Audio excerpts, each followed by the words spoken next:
All right. Are we live? Yep, we are. Yay! Hello, friends. Camera's there now. I switched it. Hello, friends, and welcome back to some Elder Scrolls Betrayal of the Second Era. I am back. Today, we are going to have a blast. Family is out of state, and we are going to be doing a Elder Scrolls Betrayal of the Second Era one-shot, full campaign. It's going to take like 10 hours, probably. Maybe. We'll see. This is going to be kind of crazy. But yeah, let's go ahead and jump on in. So for any of you guys that are new, my name is gymleaderjustin. I used to create Pokemon Unite content and have switched over to more like tactical RPG, Frosthaven, and Betrayal of the Second Era content. And I just play the games. We chill. We have fun. We slay enemies. And we just enjoy these marvelous, beautiful board games that we are able to play digital versions of. And so that's super exciting. I also love to just extend the opportunity for prayer. Jesus loves you, and he died on the cross to save you, to bring himself, to bring you to himself, to adopt you into his family. And so I just love praying. So let me know if you have any prayer requests, anything that's going on in your life, even if you're not a believer. You are totally welcome here. And just so glad to have any and all of you guys with hanging out, whether that's for 5 seconds, 5 minutes, or for the full 5 hours or whatever it's going to be. So let's go ahead and just kick it off with some prayer. Heavenly Father above, thank you so much for your great love for us. Thank you for sending your Son, Jesus Christ, to die for our sins so that we may be forgiven, so that whoever believes may be forgiven and may be given eternal life. And so, Lord, thank you. Fill us with your Holy Spirit that we may be able to share your good news, to be able to love one another well, that we may be able to just bring good to this earth, to be your representatives here on earth, made in your image, Lord. And so I just pray that you bless this stream, bless anybody who comes into and hangs out with us today. And so, Lord, I just pray that this time brings you glory and is just a blessing to anybody that comes. In Jesus' name, amen. So yeah, moving on. Let me know if you have any prayer requests. Let me know how you're doing. And besides that, come into the chat or lurk. I don't care. Let's just have some fun. All right. So we are going to be playing a full campaign. We're going to be playing on normal difficulty. I don't feel like dealing with super hard difficulty today. So we're just going to be playing normal difficulty. Probably 2 characters is what I'm thinking. So they actually have rearranged some of the mod has been, whoever has created this mod has been doing a really good job. A lot of this is new, so it might take me a second to figure out how everything is new. All right, so it looks like we can select our race. They have all the information there, and then we are also able to select our class. So what do we want? What are we feeling today? I'm kind of feeling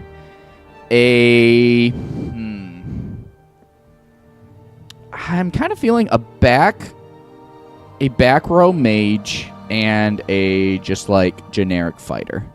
Healthy. So I think what I'm going to do for my first guy here is we are going to create how do I take a skill? Starting skill selection. Here we go. We select the skill that we want to start with. Okay.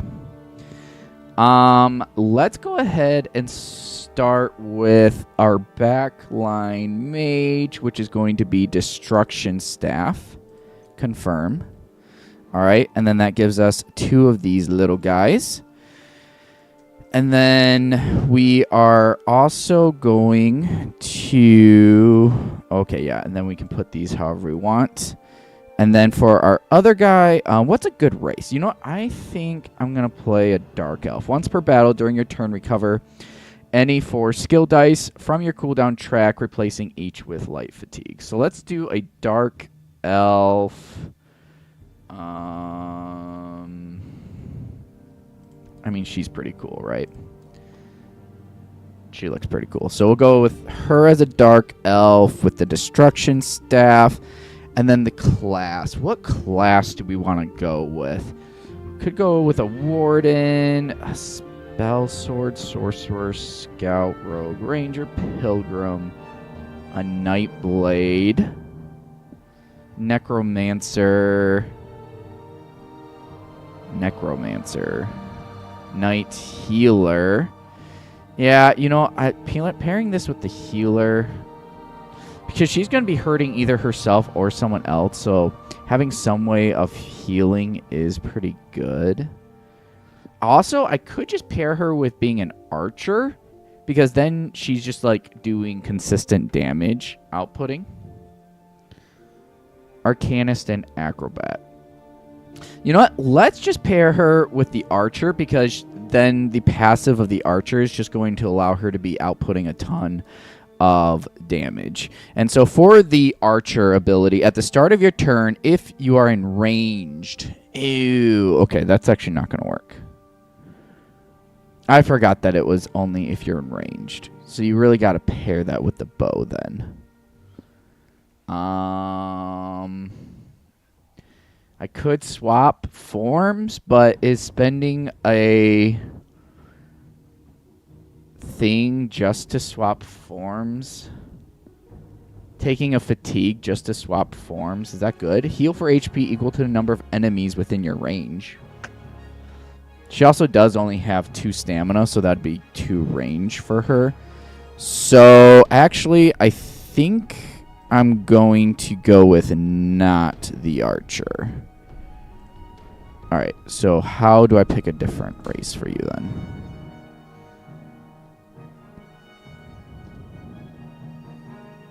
Destruction staff archer. How do I pick a different one?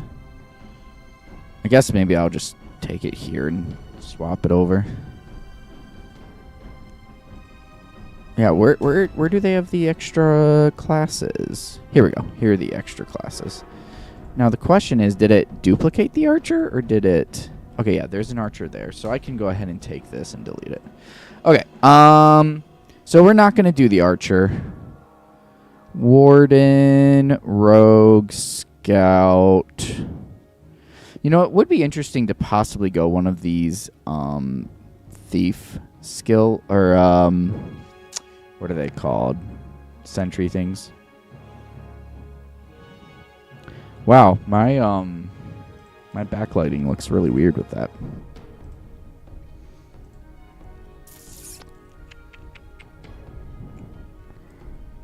Let's see here. Races. Search. I'm gonna switch myself over here because that just looks really weird. I don't know why it's going through like that. Funny. Okay.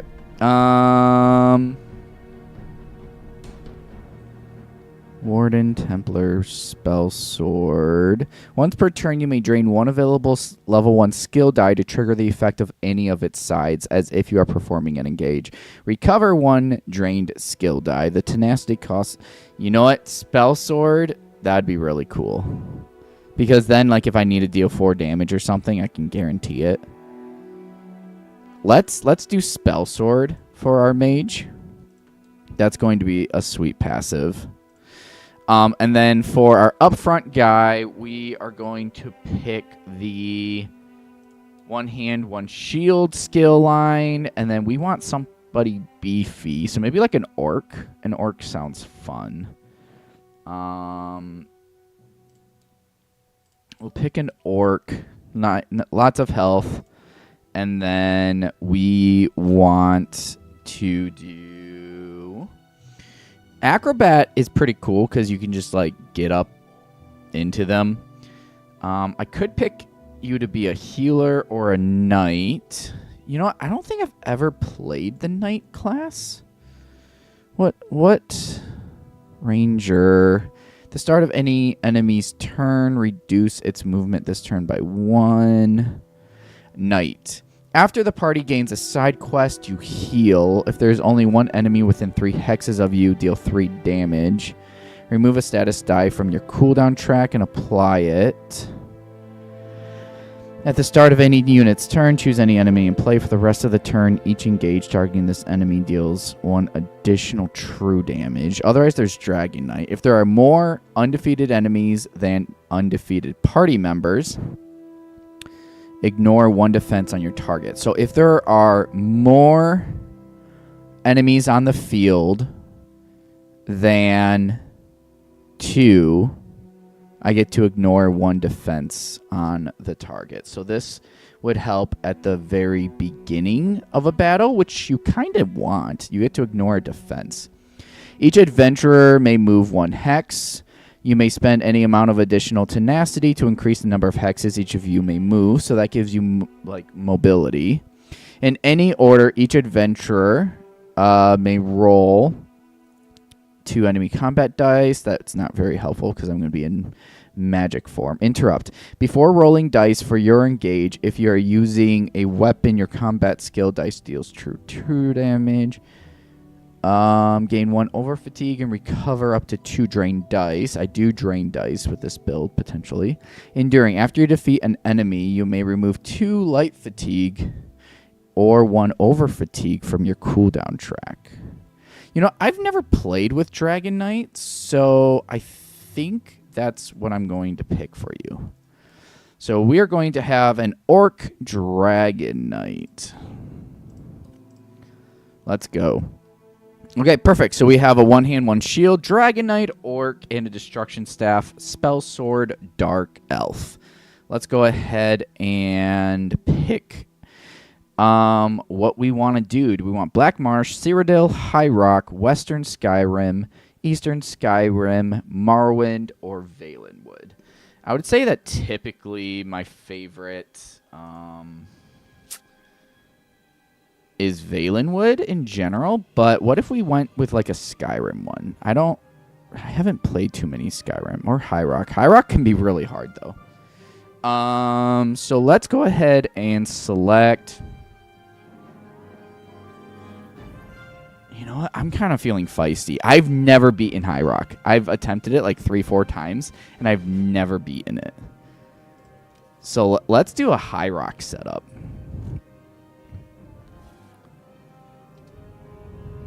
Let's go. Hope you're all doing well on this fine Saturday afternoon. So glad to be able to just have this time with you guys and to hang out. Play some of this. All right. Eyes of the Queen, Fighters Guild, and Psijic Order. Psijic Order is a secretive sect dedicated to studying magic in what its members call the old ways, whether providing advice to kings or establishing safeguards over spellcasting. This enigmatic group is one of the most powerful organizations of Nirn. Your guild kiosk town action. Untrain a level 1 mage type skill die to train a level 2. So I could really upgrade my mage easily with that. Otherwise, Fighters Guild, I believe, is the same. For your guild kiosk town action, spend 1 saved XP to train any fighting type. What's up, Paws? That's weird. I can see through you in weird places, like where it's white or your eyes should be. Are you a ghost? Yeah, my I don't know how to fix that. But the other way that I had it, it was looking super weird. And so yeah, this is what you get, I guess. I don't know. It is super weird though. I am not tech savvy, so we'll just go with me being a ghost for right now. Yeah, because when I switch the chroma key to green, this is what it looks like. And, like, that doesn't look good. And so I just pushed buttons and switched it to blue, and then that's what it did. And any of the other colors don't work well. So, yep, don't know what I'm doing. So, it's weird. We're just going to go with it, though. Or I guess I could just take the filter off entirely and have my background. I don't know. Maybe that would look better. Let me know what you think. Should I just ditch the whole clear background and just go with the square? Kind of like being a ghost, though. Okay, otherwise we have Eyes of the Queen. I think I just want to go Sigic order. Let's just go Sigic order. That sounds fun to me. Spooky time was only a week ago. True. Yeah. So I'm a ghost because it's Halloween. Exactly. Good to see you, buddy. All right, let's go. Day 1. Wow, they really changed this. Click this button to take an inaction. Click this button to take a quest board action. All right, the first time a Breton Orc or Redguard adventurer takes a quest board town action this encounter, they may keep both side quests they draw. I am an orc, so that is enticing to me. At the end of the day, move the party token to Farron, Stronghold, or Evermore. You must spend your next day in that town. Let's see here. We got 4 common. Wow, they did all that too. This is crazy, man. Okay, game 1, over fatigue to defeat a targetable. Dude, this is actually like one of my favorite items. It's so good. If this is your first engage this turn, add 1 enemy combat. I mean, it's going to be hard to beat the Gillette Sword. Crawdad, Quiche, Heal, Mammoth Rib, Nordstriders, 1 Tenacity. For the rest of your turn, you may move through occupied hexes and may move an additional 2 hexes during your... Ooh, that'd be good for my other guy, too. I want all 3 of these items. So what we're going to do... Oh, then here are the 5. Illusion is great. I love Illusion. But we're just going for pure damages. Okay, so this is what we're going to do. We are going to grab a targetable level 5 enemy. So we're going to grab this for you. And then we're going to grab the Gillette Sword for you, as well as this Mammoth Rib Nordstriders. Nope, we can't do that because I want to do the 2 side quests. So click this button to take a side quest town action. And because I am an orc, I get to keep both of these.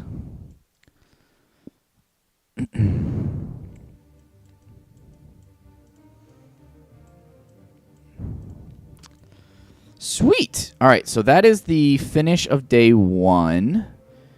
Do I click the clear battle, I assume? Activate province. Oh. Activate province effect. This button will activate the current province effect. If there was no peaceful encounter previously drawn for the day, 1 will be drawn for the province effect and then returned shortly thereafter. Clean up encounter. Click this button to clean up the market cards and trainers that have been placed by your town encounter. Okay, so we're going to do that. And then it is the end of the day. So High Rock, what is the overland mechanics?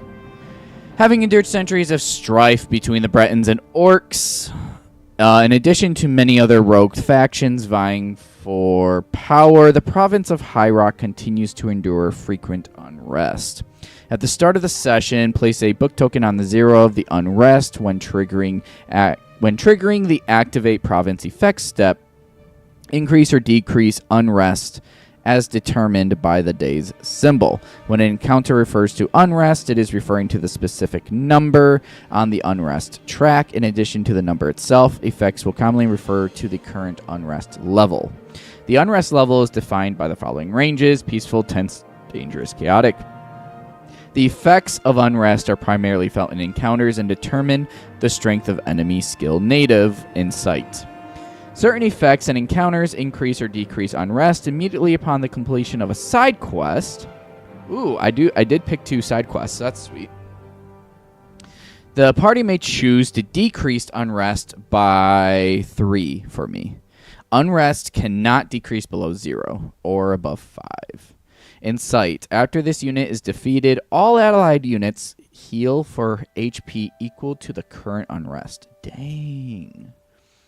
Multiple delve cards include the word swarmed. The effect has no function on its own, but various effects can impact the delve tiles with this keyword during a battle.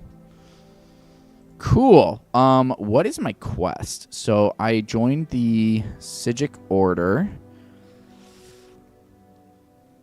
So, Sijic Order snapshot. Visit conflict landmarks as a malevolent cult makes your journey more difficult. Then complete a battle in an ever-changing delve. Ooh, that sounds fun. All right, so we start in Daggerfall. Set aside quest unit Dreamweaver Fedrin next to the overland map with 1 HP. The HP underneath him represents the exhaustion stack. The larger the stack is, the harder the final quest will be. All right, so where did this character go? Did the game automatically set him apart? Doesn't look like it. Okay, so I need to find the quest unit Dreamweaver Fedrin. Search. So Dreamweaver Fedrin. Bring him down to 1 HP. Okay, and then set him beside here, I guess. Oh, are these the... Oh, is this where side quests go? Oh, interesting. Fancy.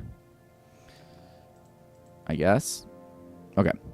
And then... Quest objectives. Succeed at 3 different overland or side quest encounters while occupying different conflict landmarks. Sorry, my brain did not even process that as I was reading it. Succeed at 3 different overland or side quest encounters while occupying different conflict landmarks. Recommended by day 9. The quest is not failed if any of these encounters are failed, but you may attempt additional encounters in those same landmarks. Hexes on future days. Log the landmarks where successful encounters are completed in your campaign journal.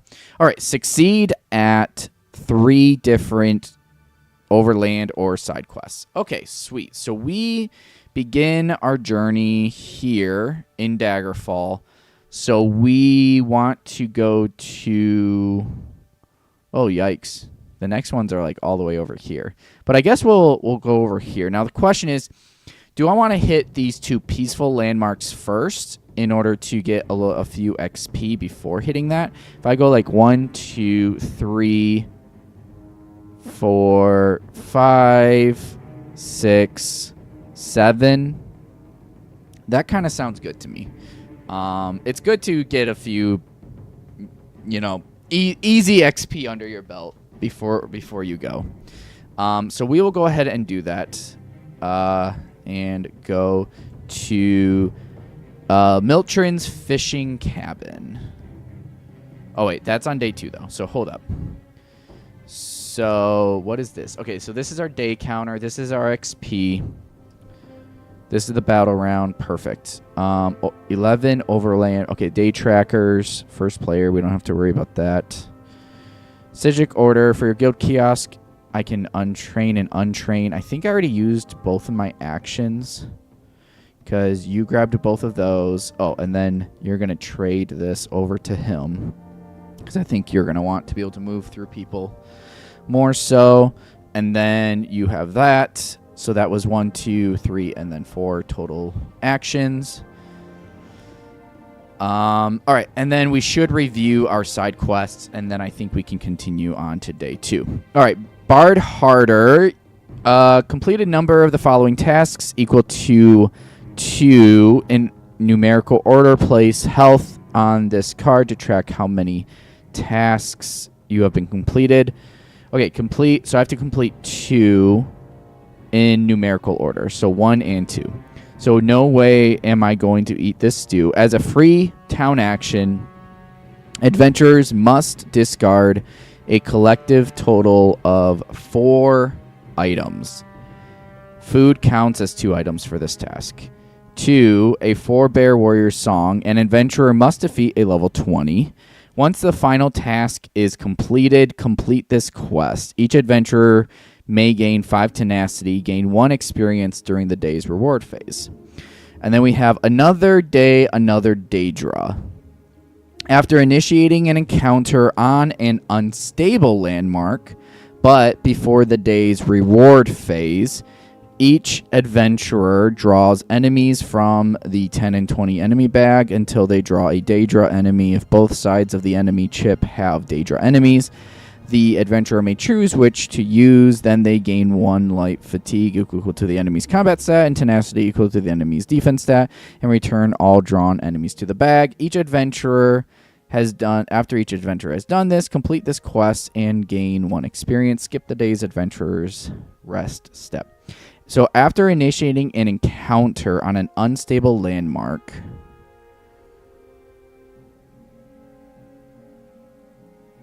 they draw enemies. Both sides of the enemy chip may choose which to use. Then they gain light fatigue. So you gain light fatigue and tenacity. You skip the rest step, but you get the XP. Okay, so this is an unstable landmark that we need to activate with this. This is items and a town action, and then this is just defeating a level 20 enemy, so that's going to take a while. Okay, so here's the plan. We're going to go 1, 2, 3, 4. Upon this, we are going to complete the side quest. And then we're going to hit here, and then we're going to make our way maybe there, and then we're going to heal. We're going to do the other side quest, and then we're going to hit our 3rd and final conflict landmark. So that is the plan. Let's go ahead and activate province effect step. It got 2. All right. Went back to the bottom. Sweet. We already did this. It was 2, so we now have 2. Unrest. They made that pretty simple. Let's go ahead and go to day 2. I love your plans. It never goes wrong. What could ever go wrong? Pause. I play these games flawlessly. Ugh. All right, I'm excited about this. Dude, I'm so excited. 10 hours. Let's go. Ooh, I'm going to be crying in an hour. Okay. So we did day 1. Man, there's so much to keep track of in my head. We did day 1. We're now going to move to this peaceful. We now want to activate the peaceful deck. How do I activate the peaceful deck? Do I do that manually, or it's the way it's why I watch chat. Yep. Okay, where's the button to... That's day 1. Perfect. Set up encounter. Oh, okay, here we go. First, ensure that the party overland token is in your desired encounter location. Dude, this mod is just way too smart for me. I'm used to being all click, drag, and this is just push this button and everything's done. All right. So we can take our time or panic and run. 1 experience for each. Each adventurer must make a lockpick check attempt of 631 with 2 attempts. If you are occupying River Watch, we are not. Adventurers gain 1 fewer attempt when gaining fatigue to adjust lockpick dice. Adventurers are also dealt 1 true damage for each fatigue gained. Adventurers who fail this check don't gain the XP for this encounter. If no adventurers succeed at the check, this encounter has failed. Or we can panic and run. Move the party token up to 2 hexes. Set each adventurer's HP to 1. Each adventurer then gains 3 light fatigue. Skip today's rest step. All right, 631. Let's go. Let's go. 631. Where are the... All right, here we go. 2 attempts for 631. Ready? Roll. 631. I meant to roll that.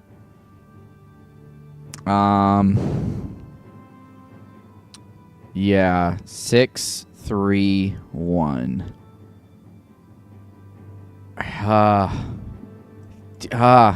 One off. We're just gonna re-roll both of these. Second attempt. Okay, 631. So that's 2 light fatigue and 2 true damage to you. So you get hurt 2. And then you also gain 2 light fatigue. So take fatigue, take fatigue. And then you gain, okay, 631. Let's go ahead and re-roll both of these. Come on, 1 and 4. Perfect. 631. So that's 1 light fatigue, and so that's 1 damage and 1 light fatigue. All right. So that is 1 XP that we gain from that. Wow, that's a sucky one. Goodness. All right, and then clean up encounter. And we are able to gain 1 XP for that. I think for you, what I'm going to do is, let's set up your health here. We're not going to use magic. Probably not going to use skill dice. And we will do that. That's my favorite formation.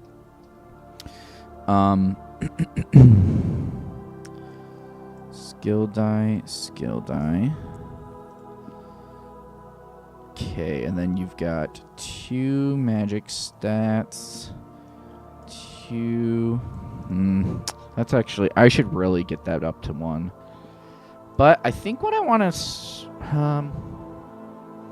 I've got both of these.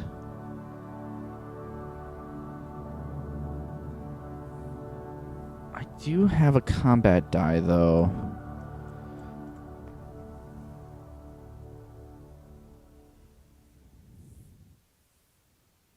I'm trying to think, do I want to save up this XP for another stamina so that I can roll all 3 of these? Probably. Damage in the early game, so important.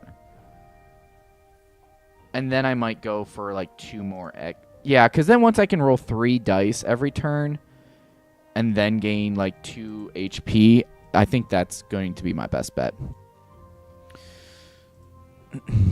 Okay, we are now going to activate the province effect step. We are now in level 4 difficulty, unrest, so that's kind of scary. And at the end of the day, we get to recover 1 die and heal 1. So we'll go ahead and heal 1, and then we will recover 1 die. So we'll just delete that. And then we will go ahead and cool down. Okay. And then you get healed 1. Okay, so we did the province effect step. We did the end of day rest recovery. We are not able to do either of these. We are now on to day 3. And for day 3, we are going to the other peaceful encounter. And I would like to put day 2 there. All right, for day 2 in Peaceful Encounter, non-regulation play. Each adventurer must choose a skill die to wager and then roll 3d6. For each combat skill die they have trained, they may re-roll one die once. Wow, for each combat skill die, they may re-roll one die once.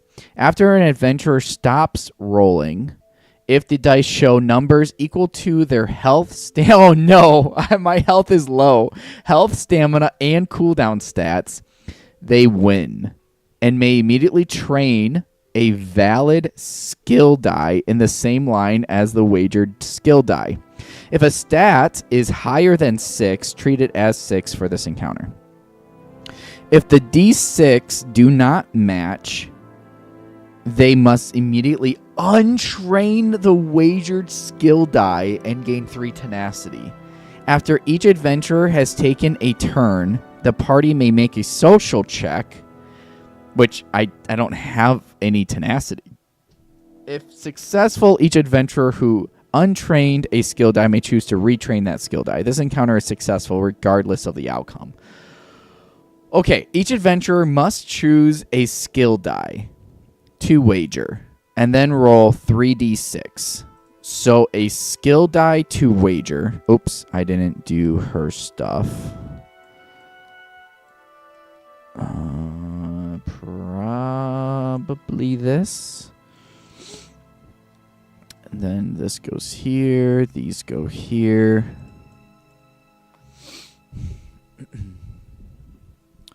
Combat skill dice go here. Mana goes here.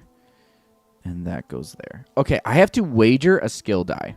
So I'm going to wager one of my combat skill dice for you. And the same thing for you. I'll wager one of my combat skill dice, because I don't want to lose the other ones.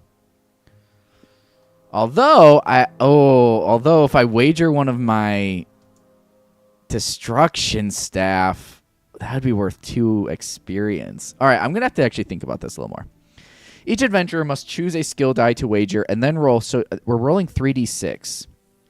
For each combat skill die they have trained, they may re-roll once or twice for me. After an adventurer stops rolling, if the dice show numbers equal to their health, stamina, and cooldown stats, they win. Wait, it has to be all 3. So health is 4, stamina is 2, and cooldown is 2. I get 2 re-rolls to try to get 4, 2, and 2.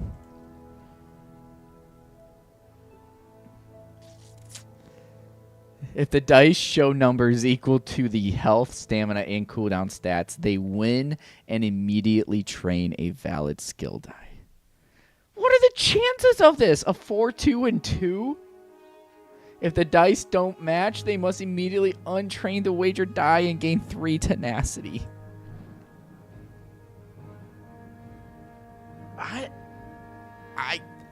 4, 2, and 2 with 2 rerolls.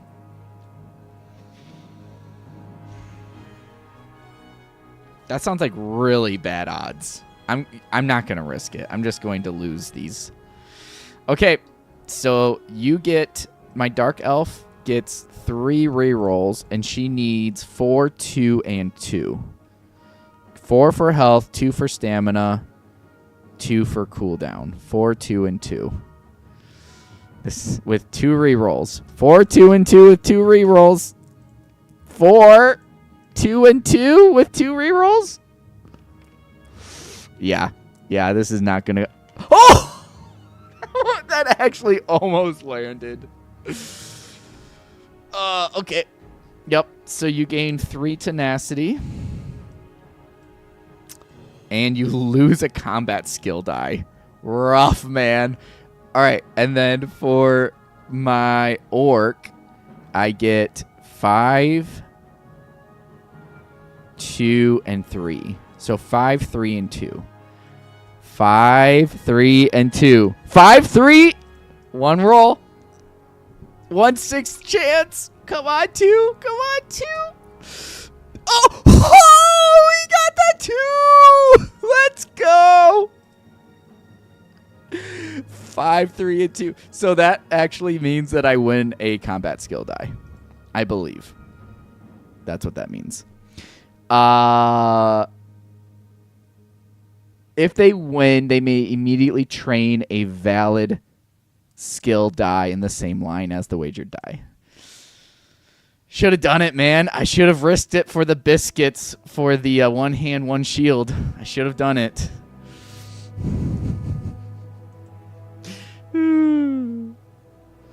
I'm such a wimp. That was actually really fun. Beep. Okay. Huh. Well, now I want to, like, keep going with my my stamina. Now that I got two combat there. Okay. I can do a social check of 8 in order to retrain the thing that I lost. So that's definitely not going to be worth it. I get 2 experience. I will, for your 2 XP. There was never a chance to not get it. Yeah, I don't know about that one, buddy. Yeah, what do I want? I am able to... Let's just do destructive touch, I guess. That sounds fun. Just go full on mage down the line. Destructive touch. All right, so skill line dice bag. I want 2 destructive touch. And that costs me 2 XP. Boop, boop. And now for you, my friend, you gained 2 skill dice. You know what might be better? If I roll both of these, and then the next turn I rolled a combat die, maybe with the level 2 die. Because then if any of these are preserved, I can deal damage. Otherwise, my tokens, my stamina tokens, otherwise I get 3, and then I can do 3 damage. Man, when am I going to get to my health?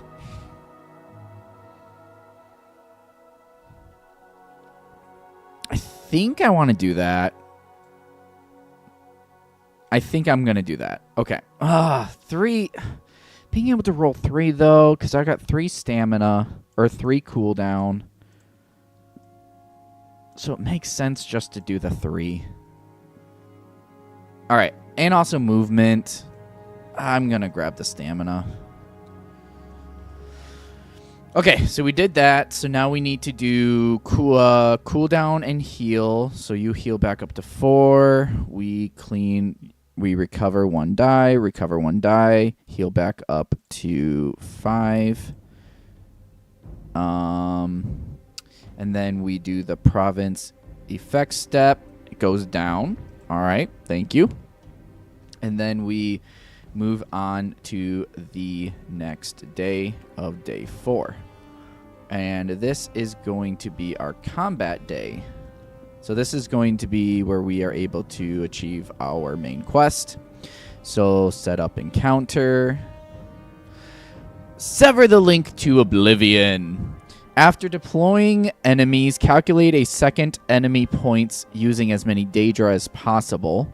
Instead of deploying enemies from this enemy points to the battle, set them aside. Place a stack of 2 times 3, so 6. Health in Hex A. This is the Dark Anchor. Party members treat the Dark Anchor as an enemy, but it does not need to be defeated for the Conqueror objective. Each time this stack loses any amount of HP, deploy the top enemy from the set-aside stack to an unoccupied star hex.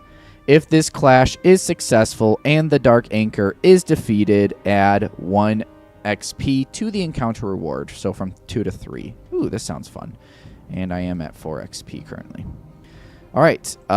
Let's go ahead and Set up the battlefield.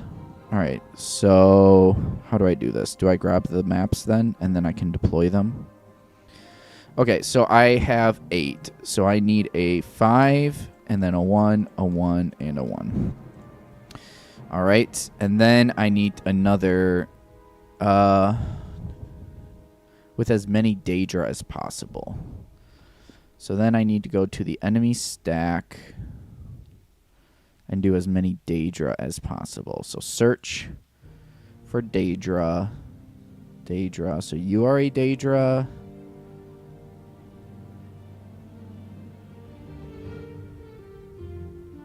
Oops, I need to look at the other sides.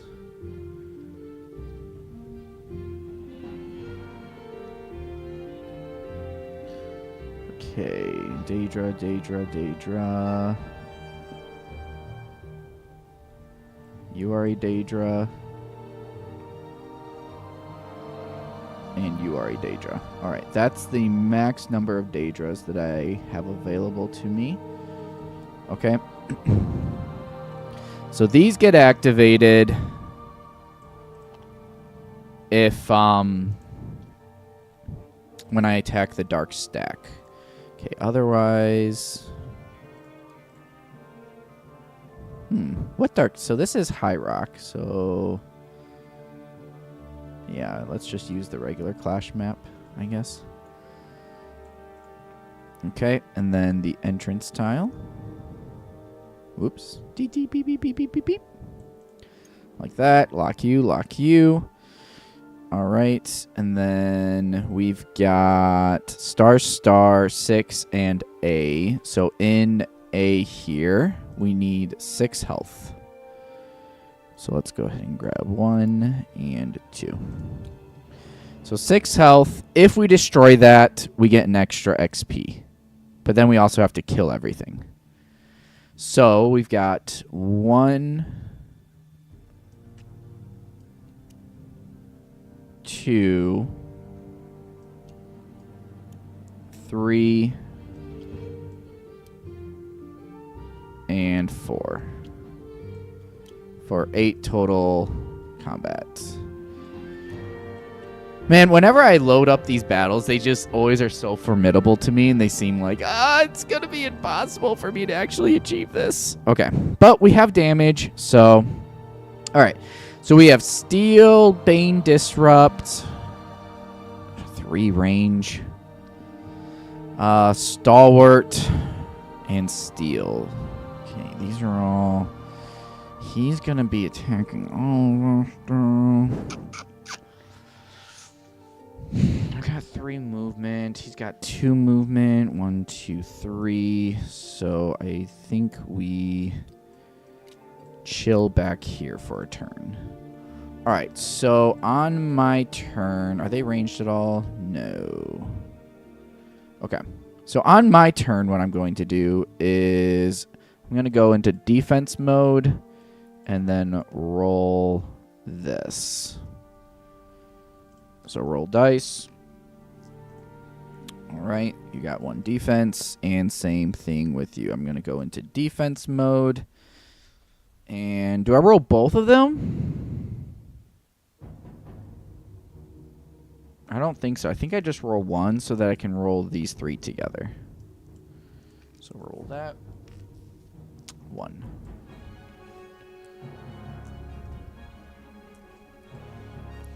Okay. So now it is all of their turn. He goes 1, 2, 1, 2, 1, 2, and 1, 2. Round counter goes to round 2. He's definitely going to be last. I really need to kill him because that Bane is going to really be rough. I do have 3 tenacity. What can I do with my tenacity?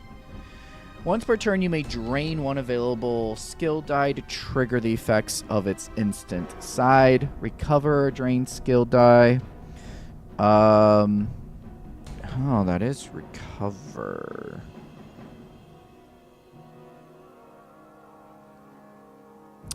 Discard an item, then heal for 3 HP. When you are dealt damage, prevent an amount of that damage equal to the number of enemies in the defeated stack.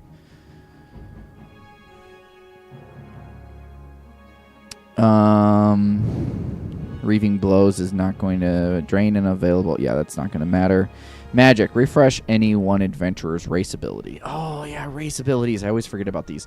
Once per battle, during your turn, recover any 4 skill dice from your cooldown track, replacing each with light fatigue. Yeah. Yeah. Yep. Okay. He's a level 5, right? So I could either use this to gain 1 over fatigue to defeat a level 5, or I could use what is this? Choose a level 1 or 5 enemy, deal true damage equal to that enemy's current HP to adventurers, divided among them as you choose, then defeat that enemy, or defeat a level 1 to 5 enemy, apply a Bane status die to any one adventurer. I mean, that seems super worth it. Okay, so for my Dark Elf's turn, what she's going to do is she's going to use her passive to choose this die, and we're going to choose the instant of the last 5. Yes. Defeat a level 5 enemy, apply a Bane status die to one adventurer. So this gets drained. But he immediately dies. I do need to move within range of him. So I'll go ahead and have you move 2 to here. And then I will target you. You immediately die, and I gain a Bane status die. So you gain a Bane status die. Where are the status dice?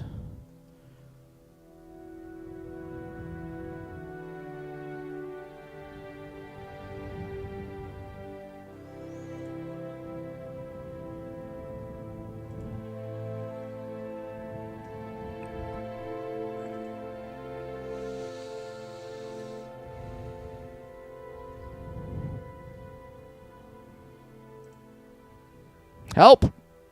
Am I blind? Where are the status dice?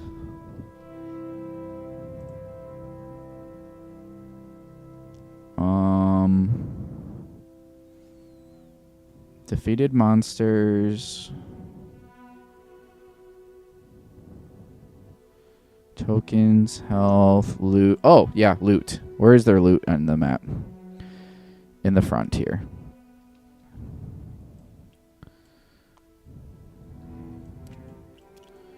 Forgot about the loot.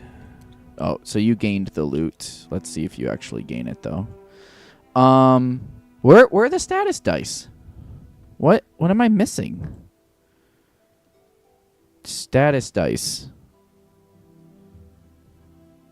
Overland tokens.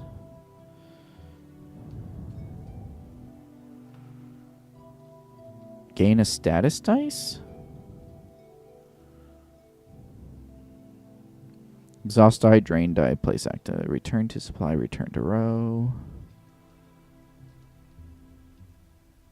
Skill tokens. What? Combat. Oh, status dice right here. Search. Okay, here we go.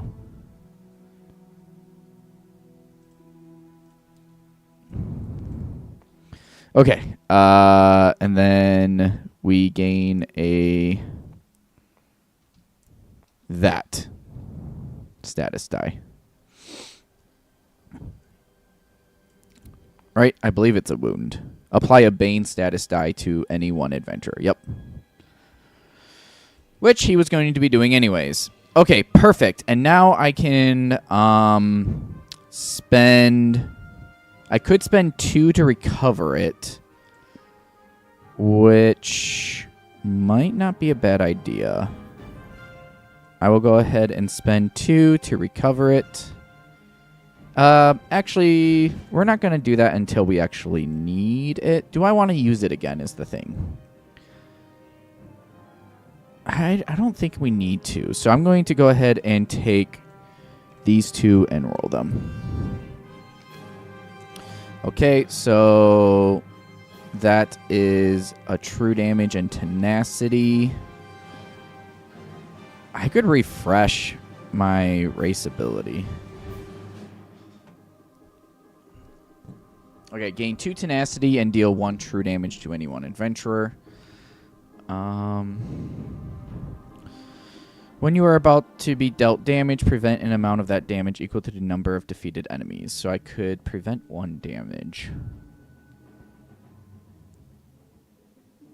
I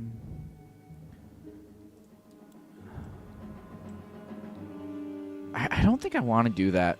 I don't think I want to. So I just deal 2 damage to him, which is 1 damage.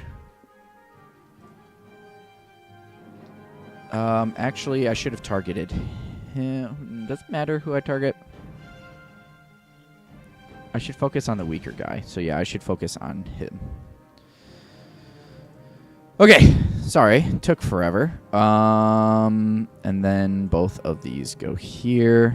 Collapse, cooldown row. Okay, so now my orc is going to move and roll all 3 of these against him. I can, once per battle, after the end of your turn, gain 1 over fatigue to take an immediate turn. That might be worth 2 tenacity or 5. Yeah, maybe. We'll see. We'll see. Okay, if this is your first engage this turn, add 1 enemy combat die to the engage. So enemy combat die to the engage. All right, roll dice. Be good, be good. All right, so 1 tenacity, and then 2 damage, 3 damage, 4 damage. So 4 down to 3. He barely not able to kill him. If there are more undefeated enemies than undefeated party members, ignore 1 defense on your target. Okay, so if there are more than 2 enemies, which there are, ignore 1 defense, so I get to ignore his defense and kill him. Each adventurer may move 1 hex. You may spend in any order. Each adventurer may roll 2 enemy dice. Don't think I need that. Do I want to use my Swift Warrior ability to roll again? I mean, I'm not killing them. And this is defense, so I'm not really gaining much of anything. So I don't think so. Okay, it is now their turn. So, level 1, Stalwart, attack 1. This is an enemy combat die. So you roll 1 against me. You crit me for 2. And I'll go ahead and take this and put it down there. And then you steal from me. So stealing is if you roll a d6 equal to my health, so it has to be 5 or 6, you steal an item. It is a failure. Then you hit me for 1. You crit me as well. Nice rolls. Love it. This should have gone in here. I got crit. This does not go in there. This can go back on top of that item. So you crit me again for 1 total damage. It is now the next round for round 3. The Dark Elf.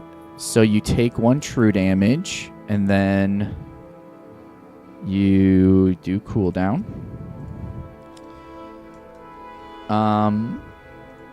All right, how are we looking? We have 5 and 6. We have 6 total health for us. I think what we want to do is to go for him, and then yeah. Okay. So we'll go ahead. You were not targeted. So all I got is this.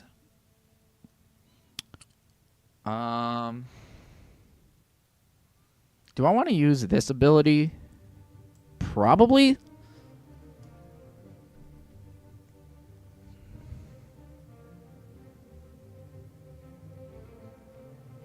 If I use this ability here, Destructive Touch, choose a level 1 enemy, deal true damage equal to that enemy's current HP to advance. Okay, so it's true damage, so it actually won't go through the Stalwart. I thought it was just like defeat level 1 enemy. Oh yeah, defeat level 1 enemy. So that's what we want for the Stalwart. So what we do is we are going to spend 2 tenacity to recover this. Sorry, to recover this. And then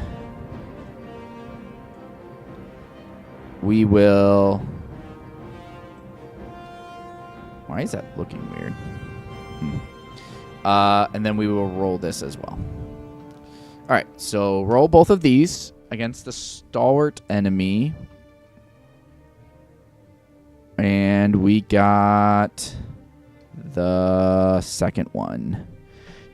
All right, so deal true damage to that enemy's current HP to adventurers divided among them as you choose, then defeat that enemy. Oh, it is defeat enemy. But the first one, the 1/6 chance is just straight up defeat. So I could defeat him, but that's 5 health, distributing it to both of us. I don't know if I like that, you know?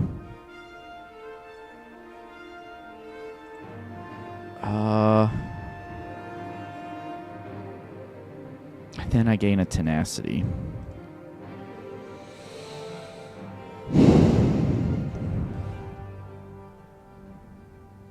And then I really need to one-shot this.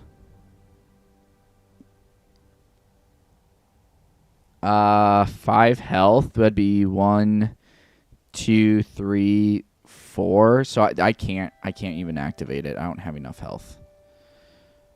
Okay, so that just goes to cooldown. All right, and now this guy goes. He recovers. Cooldown. Boom. And then I will choose to roll all 3 of these. All right, that is 4 damage against him. I do not gain the Dragon Knight passive anymore. So that's 1, 2, 3, 4. I will choose to... What does this say again?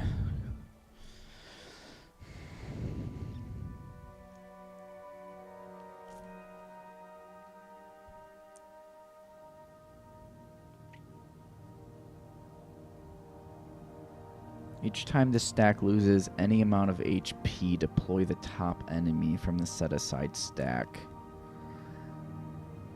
If this clash is successful and the Dark Anchor... I don't think I have the damage to do 6 damage, because that's going to have to create 2 new guys, and one of those guys is going to be 2 armor, 5 ethereal. I'm not going to be able to defeat him as well. So what we're going to do is I'm going to activate my Swift Warrior. So per turn, per encounter. So I am going to activate... Whoops.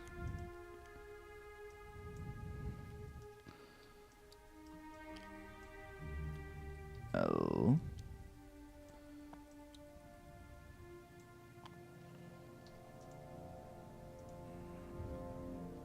Okay, flip. What? Oh, there we go. Okay, so I'm going to use my Swift Warrior so I get to take another turn. I am going to use my... Nope, I guess I'll stay where I am. And so I do get to recover. I'll go ahead and choose to discard this and then recover these 3. And then I will roll these 3. Nice. Crit. So that's 4 damage. Used him. So you are dead. And then I will go ahead and move 1, 2, 3. I forgot to do the cache for that, so you both need to do an item. So the first one is 2, 5, 6. This is for the dark elf. 2, 5, 6, 6. I'll go ahead and take 1 cooldown for that. Or take 1 fatigue for that. And then we gain this. It is a glyph. Enchant enemy bag. When an enemy is deployed from this bag, it is deployed with -1 HP. The next time in battle ends, discard this card. All right, and now we need 4, 3, 2. 2, 3, and 4. I will do the same. I'll just take the 1 cooldown. Take 1 fatigue, I mean. And this is... discard this item, then each adventurer may gain a fear status die and then a stealth status die.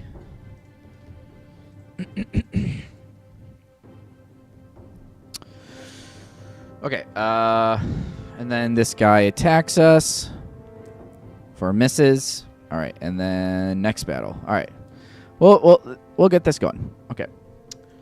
Cooldown. Collapse cooldown. And wait, I chose not to use this, so that actually doesn't go there. So let's go ahead and roll these 2. Let's see what I get. I don't want to use that. And oh, actually no, they do still go in here. What am I thinking? You can just choose not to activate them. But they still go on cooldown. So I guess I will roll this one as well. 4 damage, but 1 true damage. Sure, I guess I'll take 1 true damage from you. Then Stalwart. Alright, and then you go, cooldown.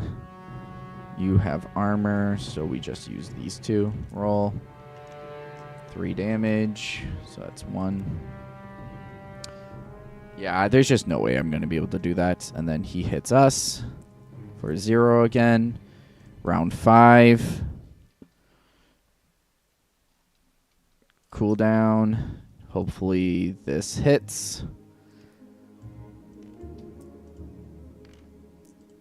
Okay, we got the Flaming Hand. Yes, defeat 1 level 1 enemy. Perfect. All right, and we win.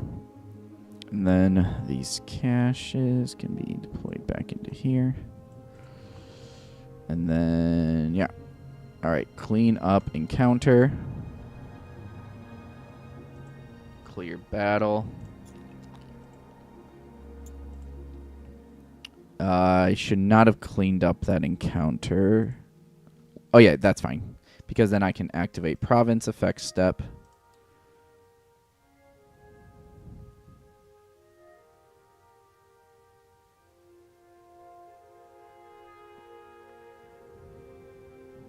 If there was no peaceful encounter previously drawn from the day, 1 will be drawn for the province effect and then returned. Okay. I don't think that happened.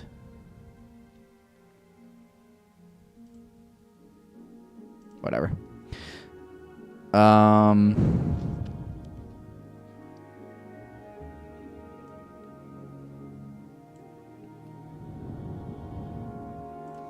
Yeah, I think this needs to activate again. Let's try it again.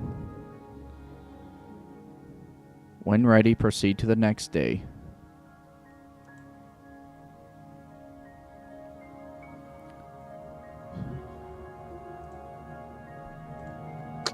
I think I know what happened. So I think this needs to be here. And then it will do this. When ready, proceed to the next day and use encounter.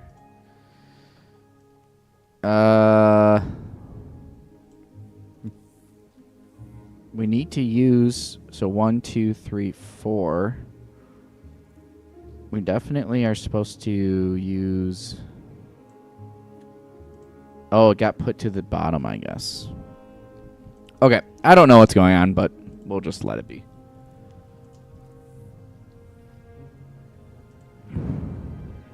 Okay, so we get 2 experience from that.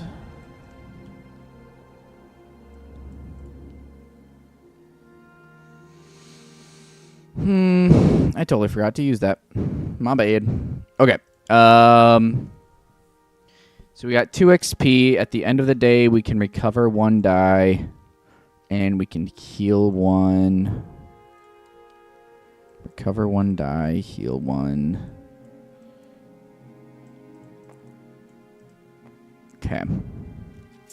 2 XP. Do I wanna... I think I need to get this level up to actually deal damage, and then I can start focusing on health. So we are going to grab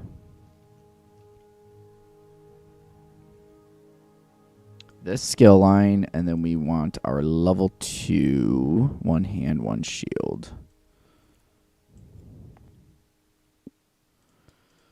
And then that's your 2 XP, and now we can focus on health. For you, and then for you, for your 2 XP, we could get a level 3 die, I guess. Just keep chugging up the path. So we could do Pulsar, Elemental Drain, or Elemental Rage. Deal 2 true damage to your target, then apply a blind status die to it. After this engage, gain a blind status die to yourself.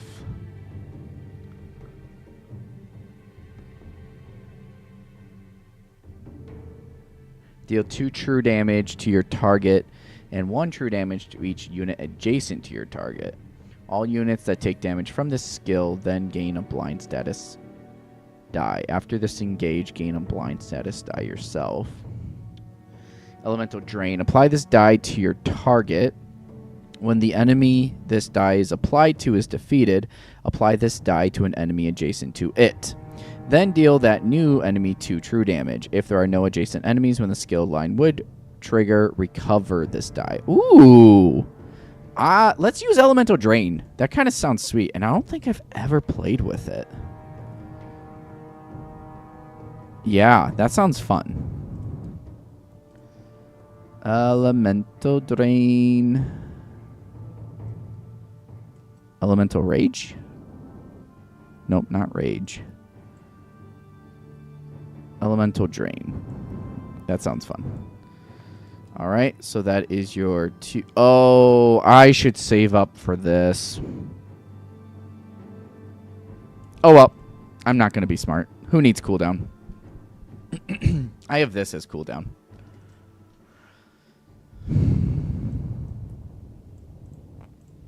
Okay, so we did that. We did this. So move on to the next day. We gained 2 experience. And now we are on day 5. We are heading... I think we wanted to go to this 1, 2, 3. And that enables us to do this. After initiating encounter on an unstable landmark. So let's go ahead and do it. Roll unstable. Okay. Caravan. That's interesting. All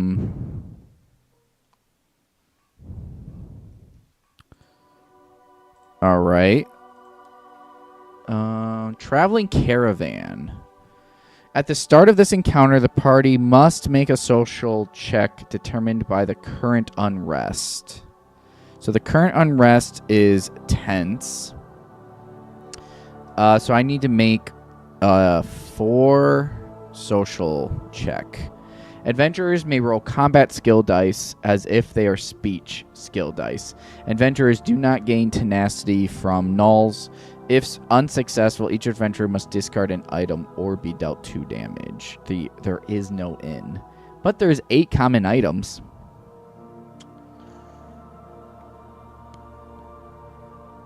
And there's 2 trainers, and there's the quest board. Okay, so I initiated this. After initiating an encounter on an unstable landmark, but before the day's reward phase, each adventurer draws enemies from the 10/20 enemy bag until they draw a Daedra.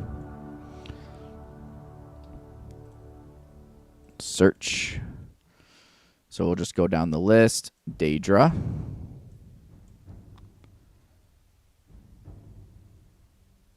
Daedra. If both sides are Daedra, we get to pick. Okay. They are both sides Daedra. 3-2 or 4-3. So yeah, definitely the 3-2. Until they draw a Daedra. If both sides of the enemy the adventurer may choose, then they gain 1 light fatigue equal to the enemy's combat stat and tenacity equal to the enemy's defense. So 1 and 2. And then for you it is 3 and 2.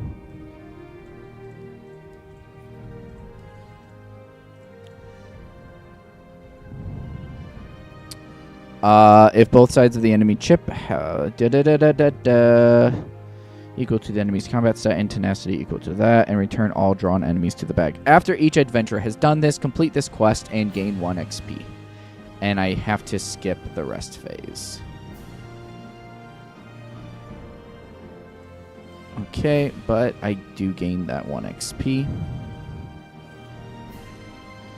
You are going for health now, so I will go ahead and gain that health.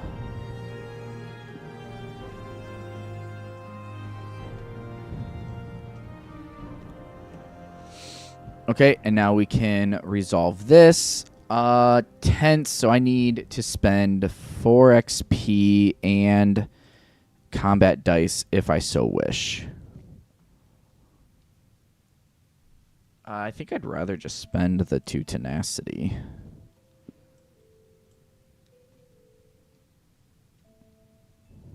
Yeah. Okay, and then we've got 8 common items and 2 trainers. I don't know if I'm interested in that at all.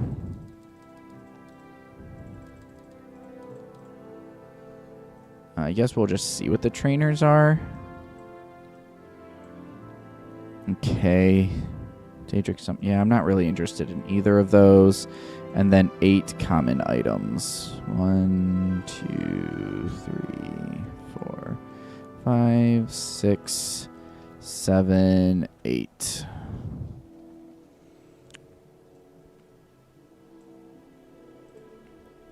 Oh, yeah, that's right. For your... Can I do... obviously not guild kiosk, right? Yeah. Quest board. Trainers. Common items. Discard 2 common items to draw 3 legendary items, choosing 1 to gain and 2 to discard. So, I mean, I can only kind of get... Do I want Daedric summoning at all? I don't think so.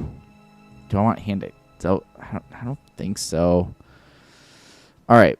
Although, on combat skill dice, grant 3 tenacity and add 1 light fatigue to your cooldown track.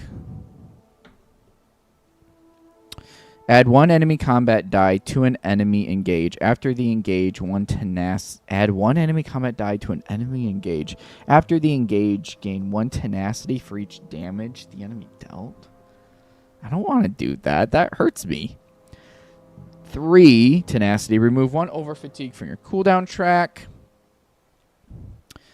Expend until the end of the round. You can only take a maximum of 1 damage each turn. That could be very helpful. Enchant deck. Whenever an adventurer would draw the top item from the deck after a successful lockpick check, they may draw 2 and keep 1. So I will go ahead and do that. So we will enchant this deck.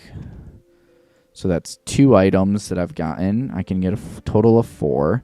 At the start of an enemy's turn, reduce that enemy's range by 1 for the rest of its turn.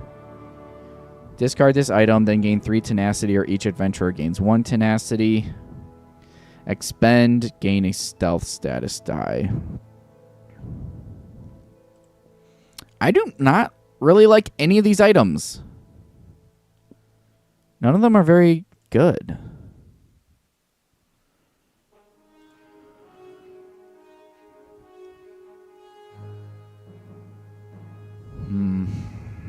I guess I can get 2 more items, so I guess I grab that. I don't need more tenacity options. Not really. I guess I gain a stealth status. I really wish this was like healing food, but it's not, so. Alright, clear battle.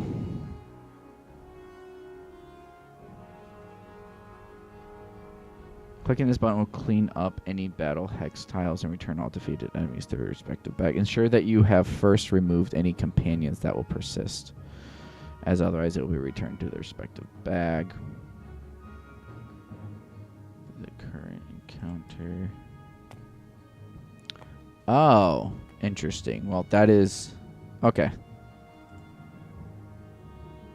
My bad.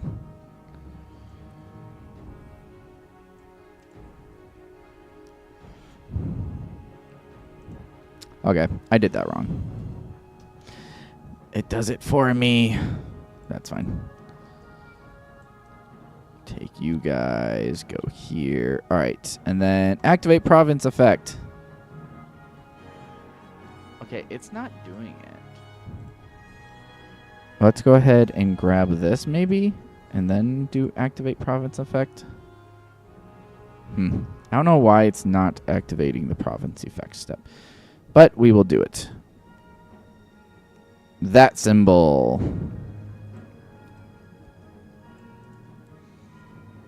Which means decrease unrest by 1. Okay, and then I skip the healing phase. I did the activate province. We are now on day 6 out of 9.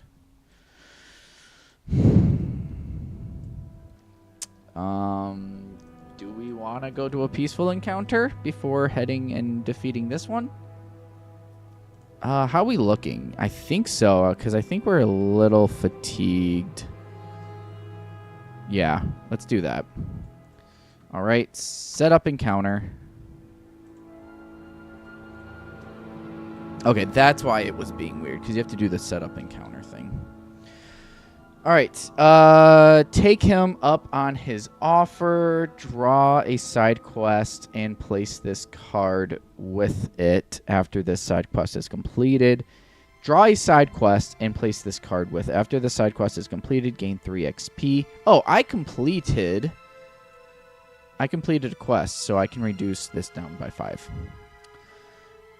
Reward phase. In addition to any rewards granted by the quest, this side quest gains persistent until this side quest is complete or you have discarded it. Adventurers may not take in town actions or just give the hunter a lead on his quarry.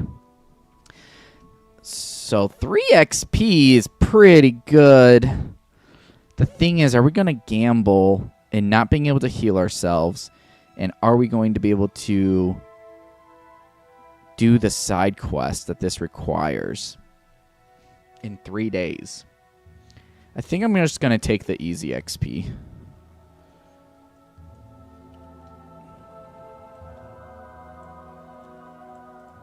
And then I will go ahead and gain another health. And then recover 1. Heal. For you, recover 1. Whoops, this goes here. That stays there. And then heal 1. We need 3 for you. Yeah. All right. And then we are going to clean up encounter, activate province effect step, and then go to day 7. All right, and then what about this quest? What does this quest need? I need to collectively discard 4 items as a free town action So I have to go to a town to do that and defeat a level 20. Okay, have not done that yet. That was there, and then this was day 6. So on day 7, we are going to this combat landmark.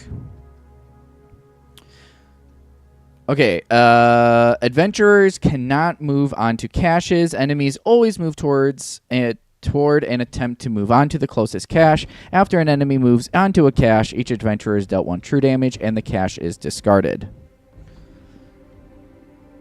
Okay, so grab you, and then grab you. Lock. Caches in these 3 locations. Boop, boop. And then for enemies, shoot. So this was after the combat, right? And then I did a peaceful. I had a caravan, which I didn't get anything. Well, let me see here.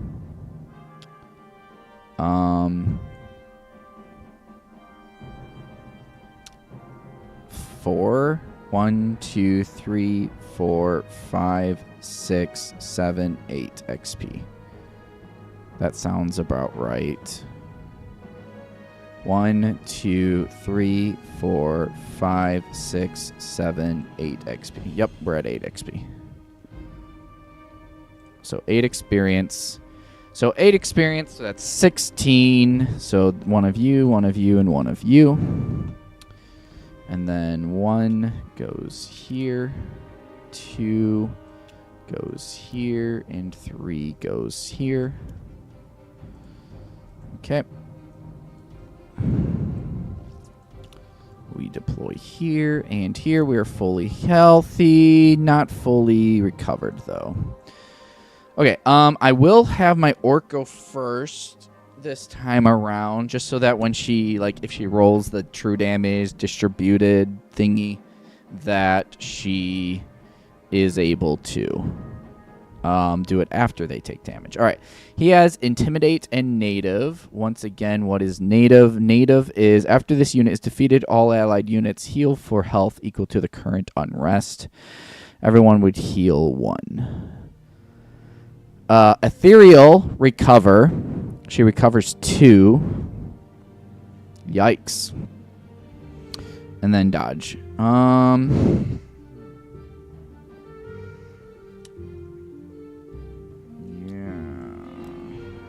Okay, they move towards these things.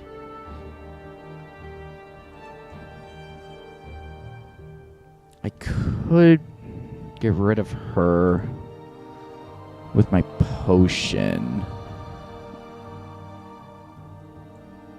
Okay, when I roll these, defeat a level 1 enemy, choose. Oh, it's actually none of them are target. To your target, to your target, to your target.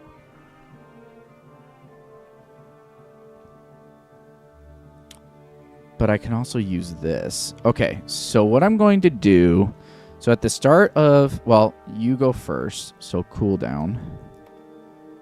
What on earth? That was weird. Okay, so you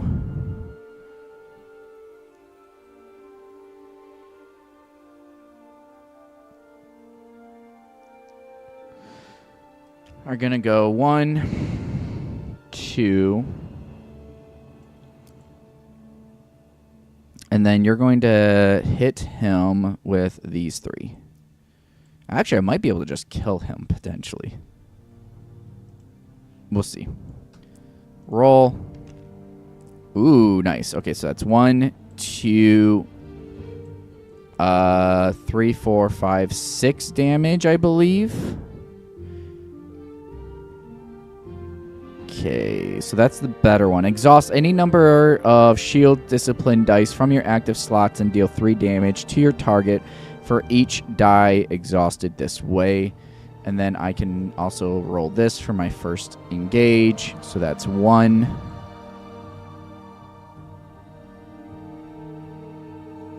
Okay, so that was 1, 2, 3 damage plus 6 if I get rid of these.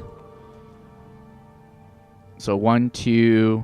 So this is worth 6, 7, 8, 9 damage. 9 damage, and he has exactly 9. So I one-shot him. Yay! Okay, perfect. Perfect. I will then do nothing. Because what you can do now is move 1, 2, 1, 2, 3 range. And you are going to roll. This one isn't going to help me, so I'll just roll these 3.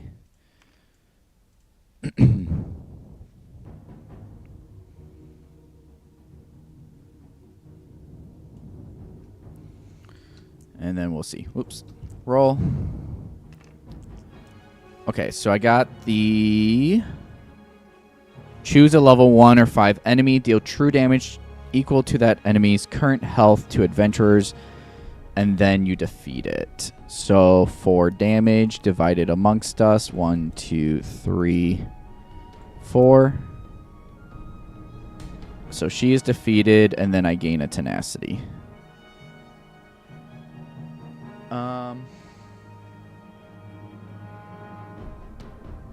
Once per turn, you may drain a die. Actually, what I'm going to do, instead of rolling this, is I'm going to just drain it. And then choose to do the last one. Defeat a 5 enemy, apply a Bane status die. So I will go ahead and apply a Bane status die to me. Instead, and then that way we don't have to take all of that health, so I can that's going to be a lot better.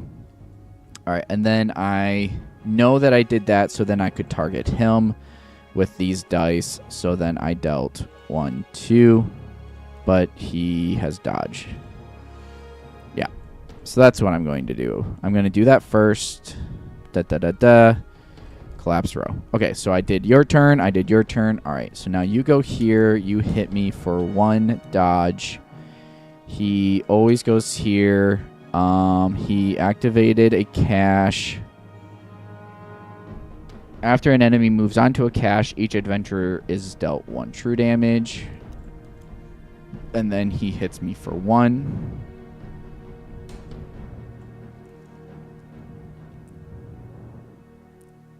All right, and now it is the second round. And I recover.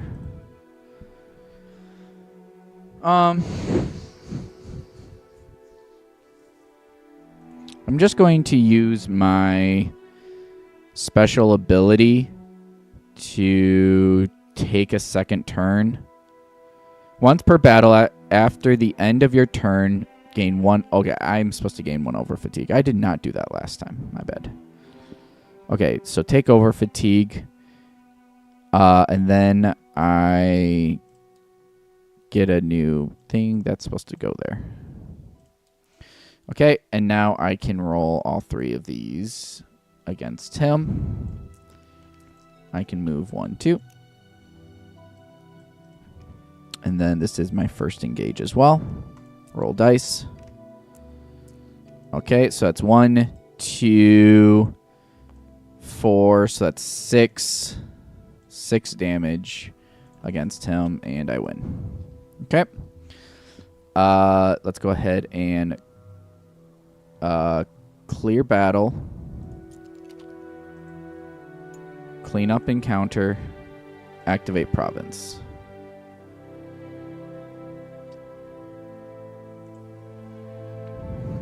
Maybe I have to activate the province before I clean up encounter. Nothing.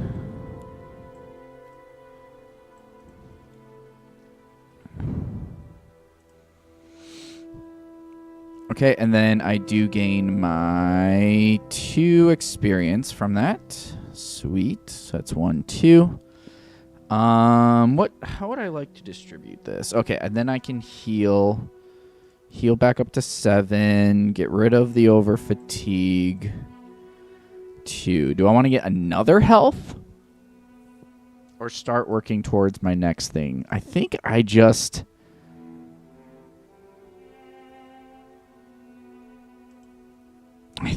keep stacking this health, honestly.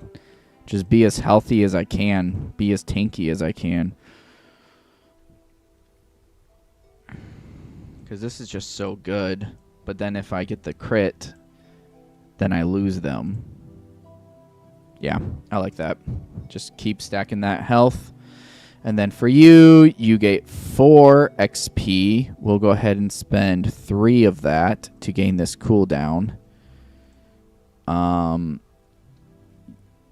You recover all of this. And then you still have 1 left. I think it's time to get you a health.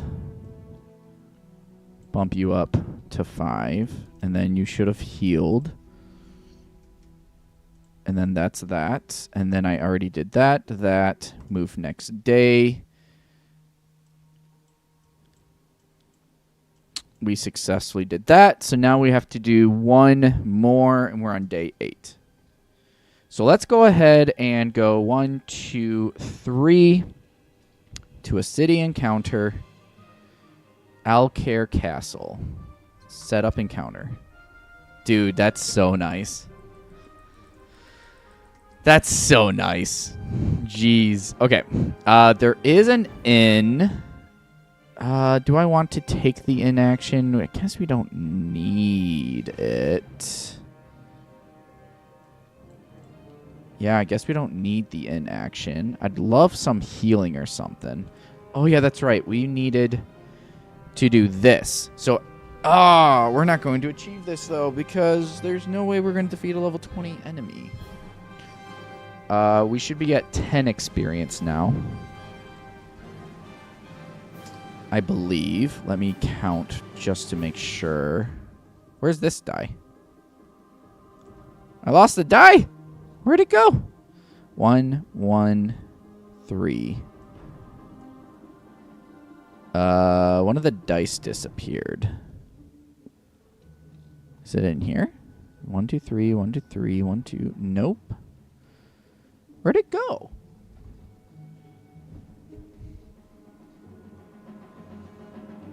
Okay, that's weird. We're missing this die, Destructive Touch.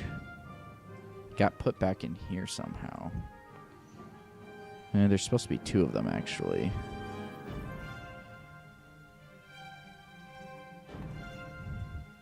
Got deleted somehow. Okay. There we go.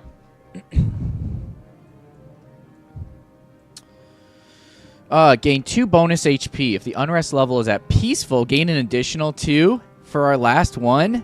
Dude, that's sick. I'm gonna do that, I think. There is an alchemy station. We don't need it. There is a guild kiosk. Ooh.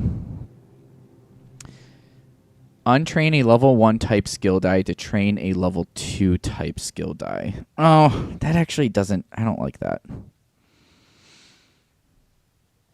I should have done that earlier on. It's not useful to me now.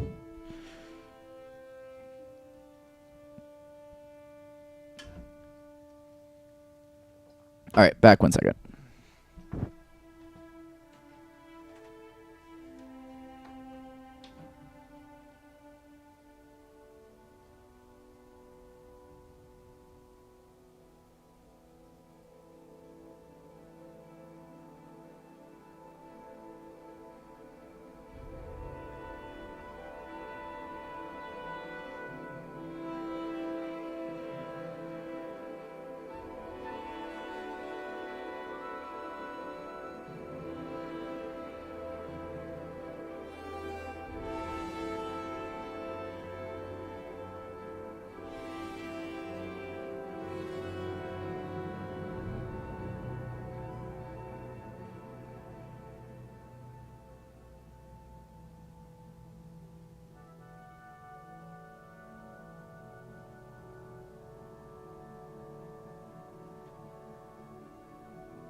Okay, we're back.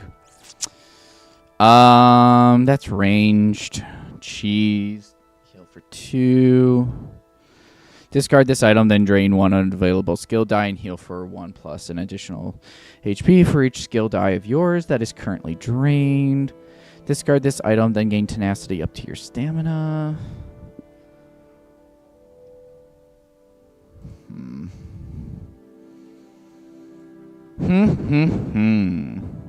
At the start of this encounter, the party may freely gain the Dark Forces of Greed side quest. We don't have time for a side quest. We're not going to take the in-town action. Gaining Restoring Light would be good. Speechcraft would be good. How do we want to do this?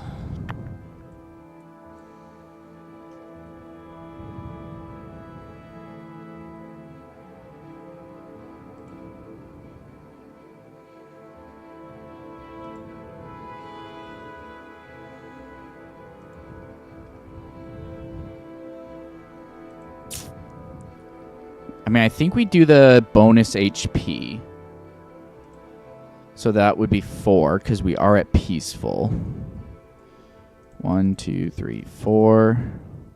1, 2, 3, 4. So then we have 2 left. Well, I don't want any of these items. So yeah, I guess we get Restoring Light. And we get Speechcraft.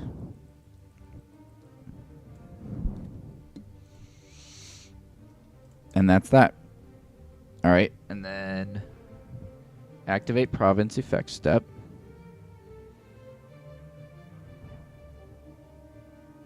Okay, once again, it didn't go through. Why did it not go through?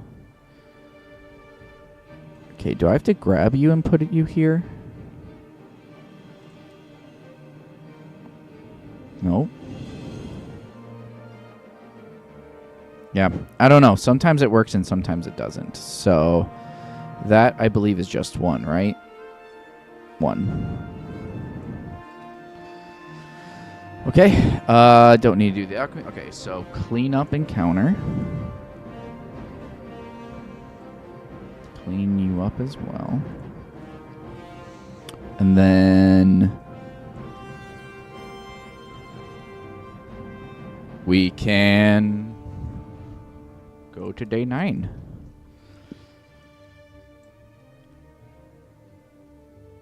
And hopefully I'm able to beat this. Okay, and then we don't get any XP for that.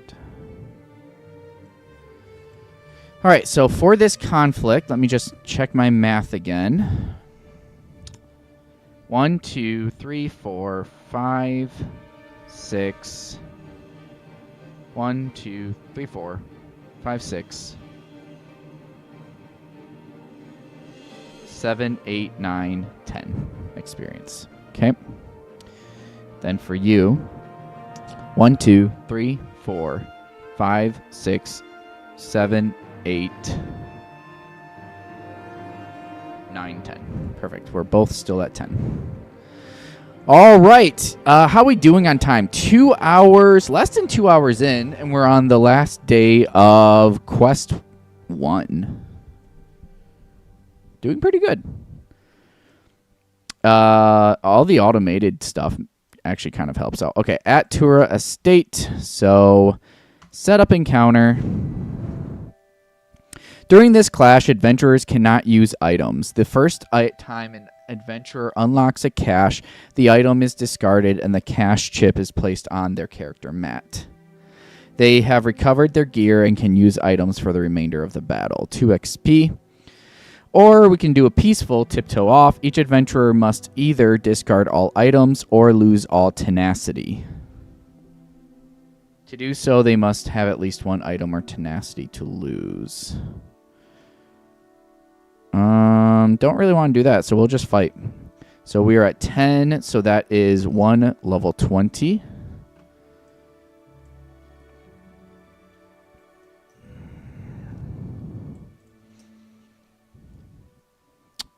Cache is there.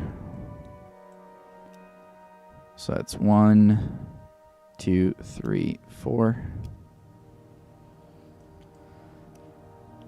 All right, and then just one level 20. Oh, I should have thought about that. Hold up. Backtrack. We can defeat a level 20. I didn't realize that our XP was going to perfectly match up with this. And also, we have until day 12, technically, not just day 9. So I did forget about the second step of this quest.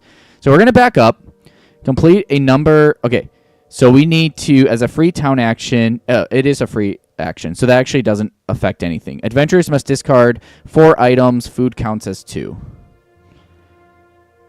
4 items. So let's get rid of this, and this, and this, and this.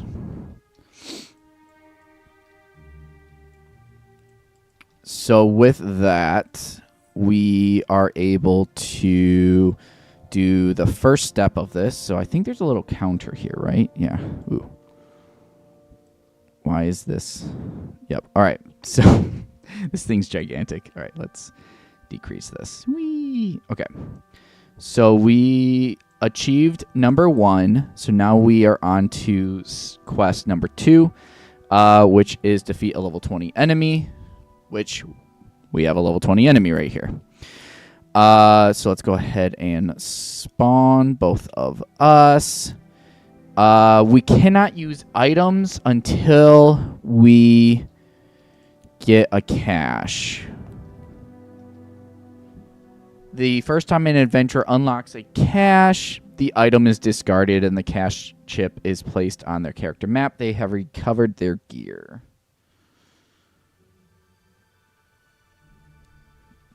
All right, let's see how bad and nasty this level 20 guy is. So he's got 8 health, range 1, 3 attack, 3 defense. He has retreat, riposte 3, and steal.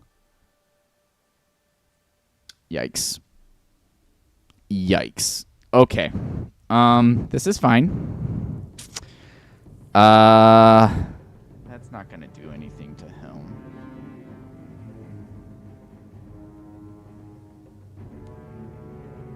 This is only for level 1s and 5s, so it doesn't affect the 20. I am going to really struggle with damaging this guy.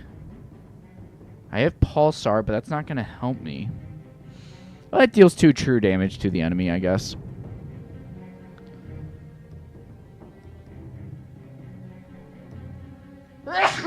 Excuse me. Deal 2 true damage to your target, then apply a blind status die to it. After engage, gain a blind status yourself. Gain 2 true damage to your target. And 1 damage to each unit adjacent to the target. All units that have to take damage. Wait, we didn't take Pulsar. We took Elemental Drain. When the enemy is died, it applies 2 true damage to a neighbor. So that does not help. I am very much in trouble. My level 3 doesn't do anything to him. My level 2 doesn't do anything to him. Level 1 enemy, level 1 or 5. So the only thing I can do is... Okay. Yeah, the only thing I can do is roll both of these. So we'll go ahead and have you go first. We'll go 1, 2, 1, 2, 3. He has 3 flippin' armor, though. Both of these have to hit. All right, well, I mean, what you got is what you got.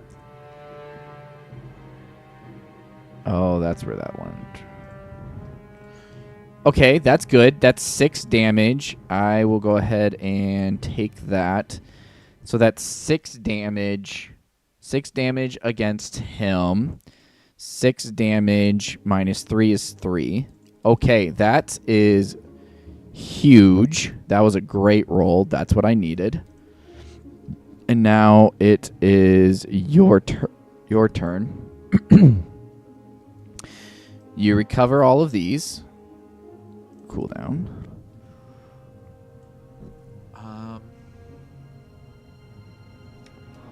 Okay, I've got 1 tenacity right now. I cannot ignore his defense.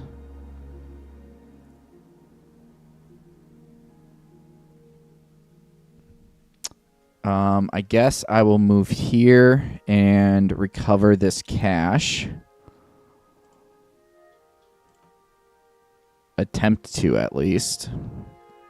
Okay, I need to get a 3, 1, and 1. 3, 1. Okay, I'll do that. I'll take... yeah, I'll just take the one cooldown. So I get my items back now. And I want to do that specifically so I could get my Gillette sword. For the first engage, I get a enemy combat die. All right, this is going to be 3 damage back at me. So, let's go. Roll dice.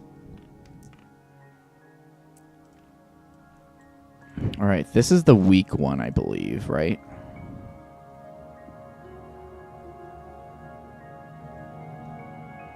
Yeah, that's the weak one. So that's 1, 2, 3, 4, 5, 6, 7. 7 damage to him. 7 damage to him is 4 damage. So 1, 2, 3, 4. And then I take 3 damage, which these 3 will block.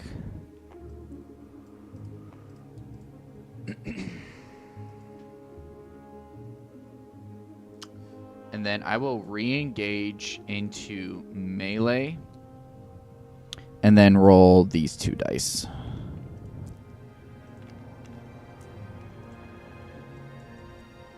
And gain 2 defense.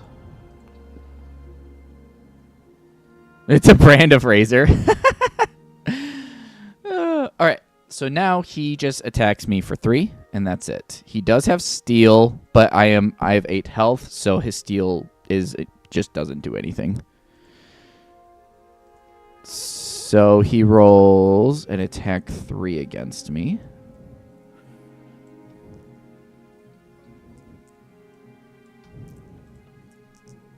Okay, 3 damage, but I have 2 shield.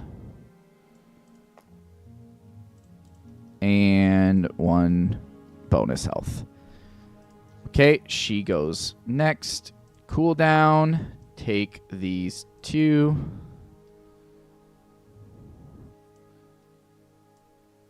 And hope I roll well.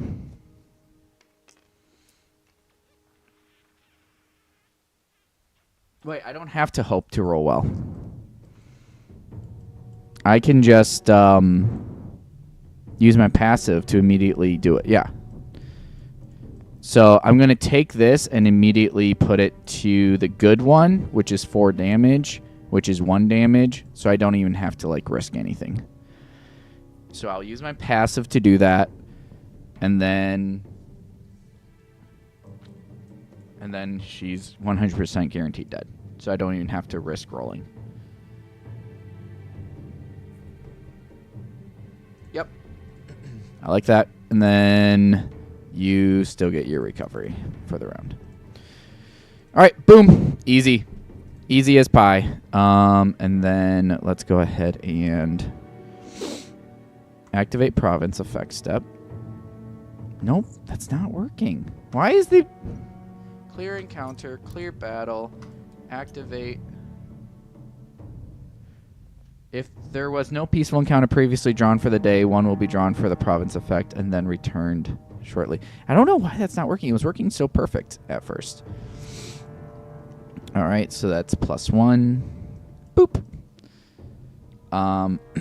However, I defeated this, so I gain 5 tenacity, 1 XP, and I can also reduce the what's it called? I can also reduce the unrest by 5.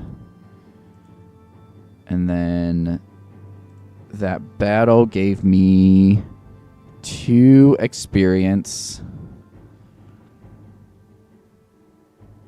And then I got a 3rd experience from that thing. So I'm sitting at 3 experience and 3 experience.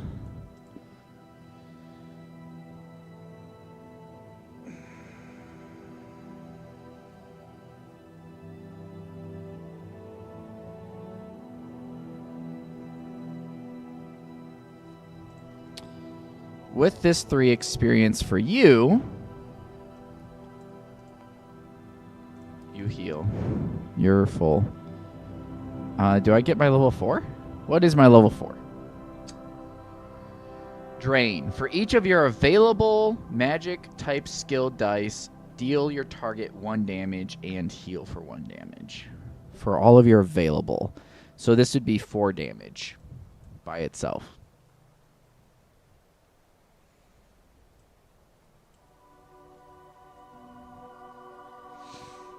Yeah, I'll train that for 3. Sounds fun.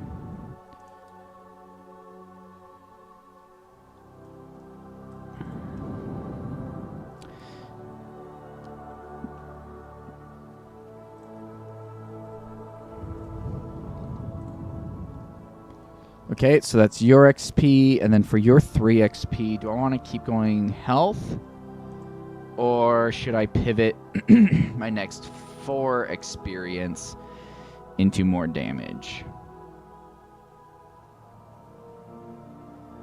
Let's do that. 1, 2, and we will pivot into... What's better, stamina and then... Yeah, probably stamina first.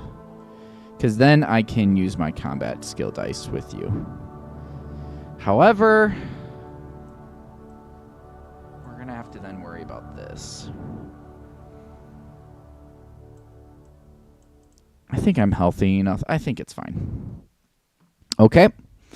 So we did that. We did healing. We did cooldown. We did the province effects step. So now we move on to day 10. And we also...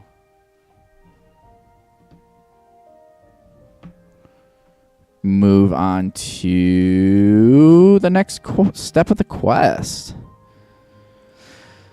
Okay. All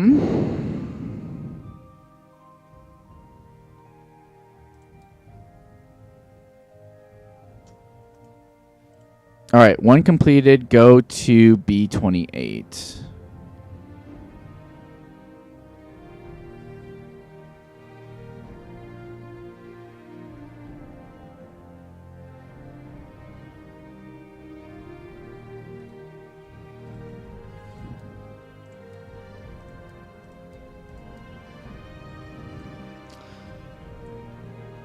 Okay. Travel to the remaining conflict landmark that you did not complete an encounter at during the previous step and initiate the following delve using the end of session difficulty. Recommend by day 12 initiates the end of quest. Instead of the entrance tile, place a random 7 hex tile and deploy there.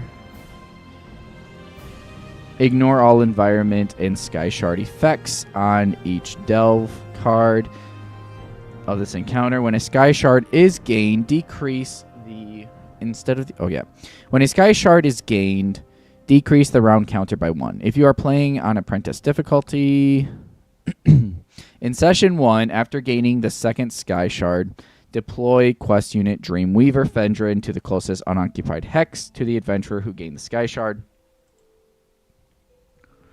If Dreamweaver Fedrin cannot target an opposing unit, after his move step, he is placed in an unoccupied hex adjacent to the weakest party member. Then he determines his target. At the start of each round, each tile that is not occupied, either by an adventurer or by Dreamweaver Fedrin, is removed. And all units occupying removed tiles are defeated. Dreamweaver Fedrin gains 2 HP, may exceed his health stat for each unit defeated in this way. If Dreamweaver Fedrin is not yet in play, add 2 chips to the exhaustion stack instead. The removal of delve tiles can make previously explored hexes explorable again.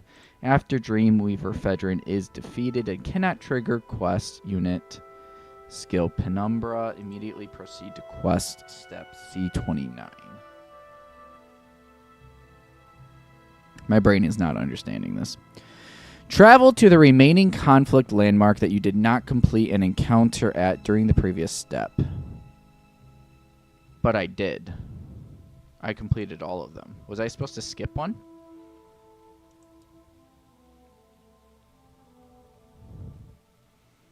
Sigic Order A.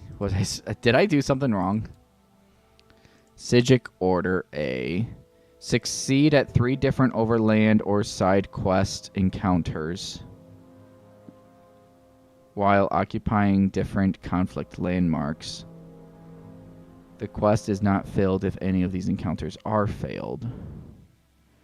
And you may attempt additional encounters in those same landmarks, hexes on future days. Completed your... I think I did forget to do this. When an adventurer takes an in-town action, they must leave dice in their cooldown tracks equal to the number of chips in the exhaustion stack, and they do not recover any dice amount of HP in the exhaustion stack greater than or equal to the number of dice in their own track. On days when you visit a conflict landmark, I completely missed this entire thing. Oops.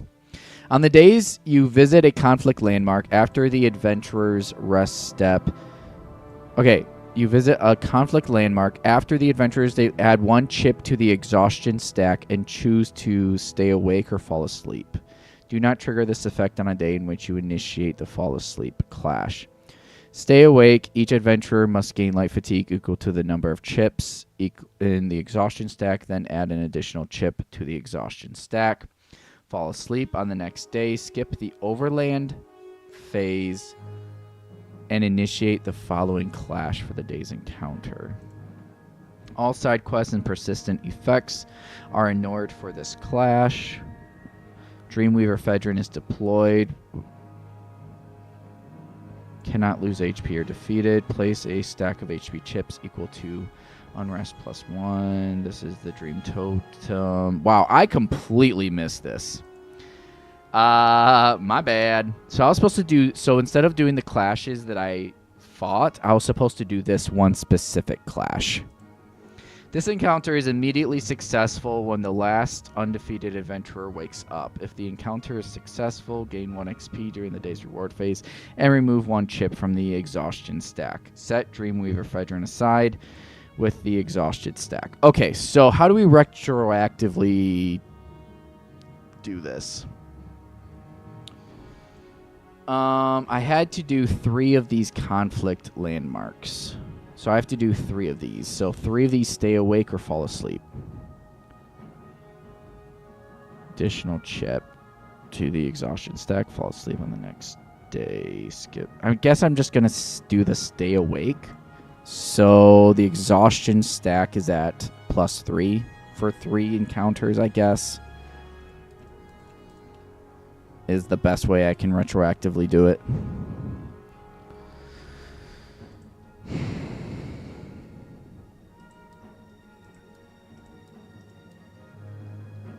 But I still don't understand the whole on the day you skipped.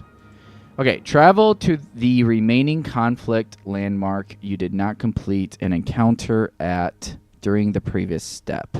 Oh, okay. So go to a new conflict landmark and initiate this following delve. Okay, I'm just going to go. I'm feeling pretty good about my XP and everything right now. So I have to go to a brand new conflict landmark, which will be here. So I'm just going to say 1, 2, 3. 1, 2, 3. 1, 2. And then that's day. So then that would be day 9, day 10, day 11, and then here is day 12.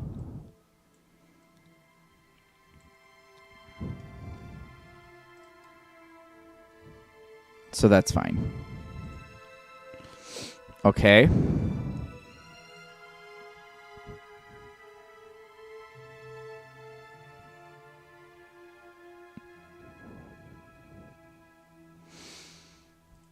Okay. So I did that. Instead of the entrance tile, place a 7 hex tile and deploy there. So 7 hex tile, deploy there.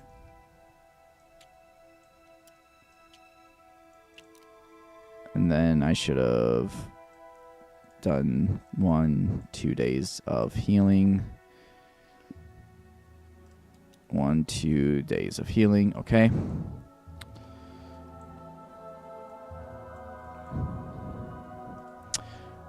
In session 1, after gaining, and deploy there, ignore all environment and sky shard effects on delve cards this encounter. When a sky shard is gained, decrease the round counter by 1. If you are playing on apprentice, in session 1, after gaining the second sky shard, deploy quest Dreamweaver Fedrin. After gaining the second sky shard. Okay, so I have to gain 2 sky shards now. So, I'm going to have my orc guy move first. I can deploy anywhere on here. I've got 2 entrances that I can go through. I guess I will have him activate this door.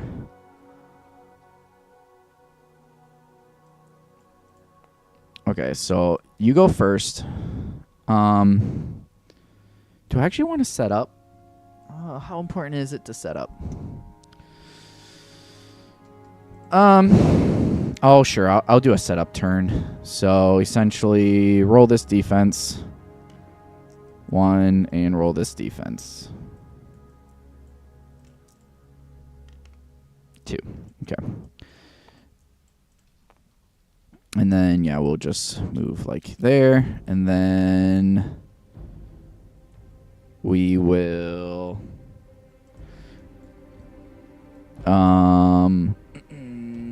day 2, round 2. Okay, round 2. So now we will explore this. It is this. So, sure, let's do that.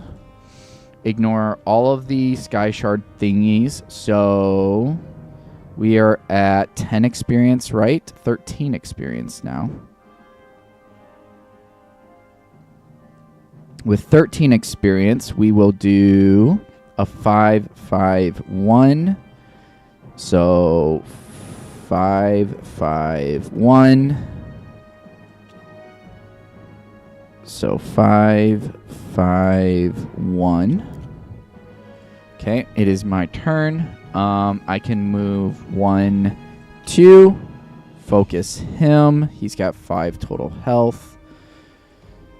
I can roll 4 dice, but I only have 3 available. And I miss everything. Nice. 2 tenacity. I can ignore. There's 3 enemies, so I can. If there are more undefeated enemies, if there are more living enemies than living party members, so yeah, 3 or more, ignore 1 defense. So that's 2, ignore 1 defense. He has disrupt and divert. Ooh, that disrupt is going to be annoying. I have 3. What else could I do here? I am in single hand. I should have also rolled this one because it was my first engage. So that was 1 more damage onto him. In any order, each adventurer or enduring, after you defeat an enemy, you may remove 2 light fatigue or 1 over fatigue from your cooldown track. Oh, that's interesting. Oh, that's enduring too. Nice.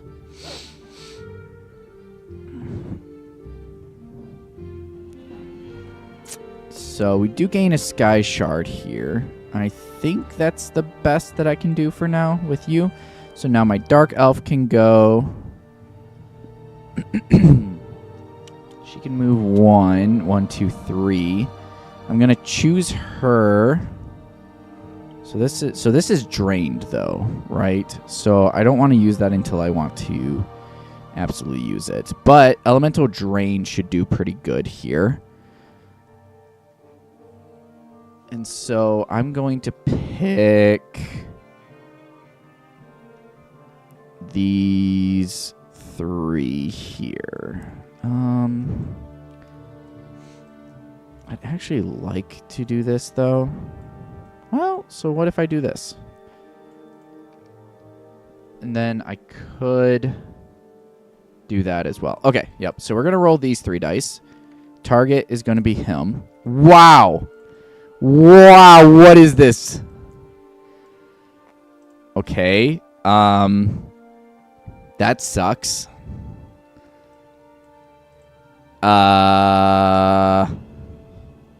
That really stinks.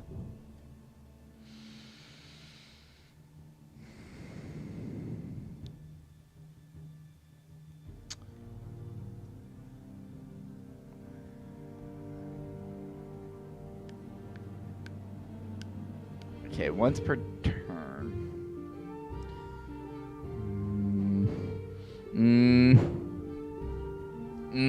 I mean, I can turn this into this and drain it. Deal 1 true damage to myself, and that's 4 damage. Disrupt 2 damage. I mean, I guess I still do you, and I will actually just do the normal 2. And then I will spend 1 to recover it. Dang, that was so unfortunate, and then I don't need to hurt myself. Oh, that was so unfortunate. All right, they go. They hit me for 1 and 2, so that's 3 total.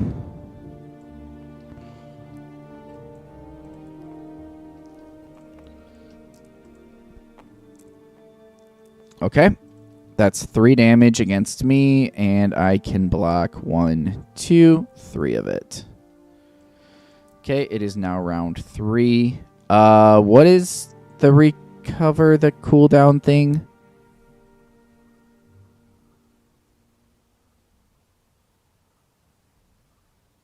When a Scar Shard is gained, decrease the round counter by 1. Okay, so it should be 3, so it's actually 2 now. Okay, you recover the cooldown. Yeah, we will go ahead and have you roll all 3 of these. Roll the dice. Okay, so that's the strong one. So that's 1, 2, 3, 4, 5 if I want. That's not going to kill him.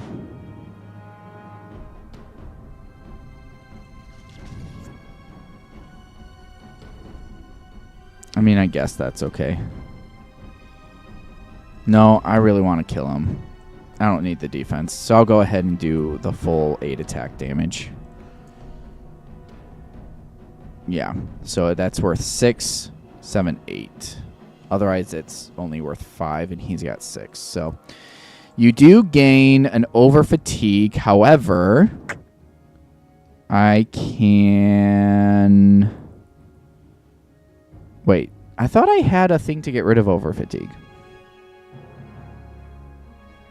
I can gain an over fatigue. Maybe that was an item I had.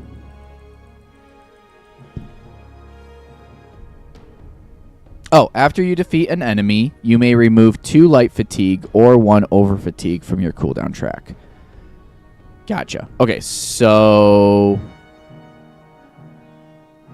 that's enduring. So I just have to have 3 tenacity, so I don't have to spend anything for it. From your cooldown track.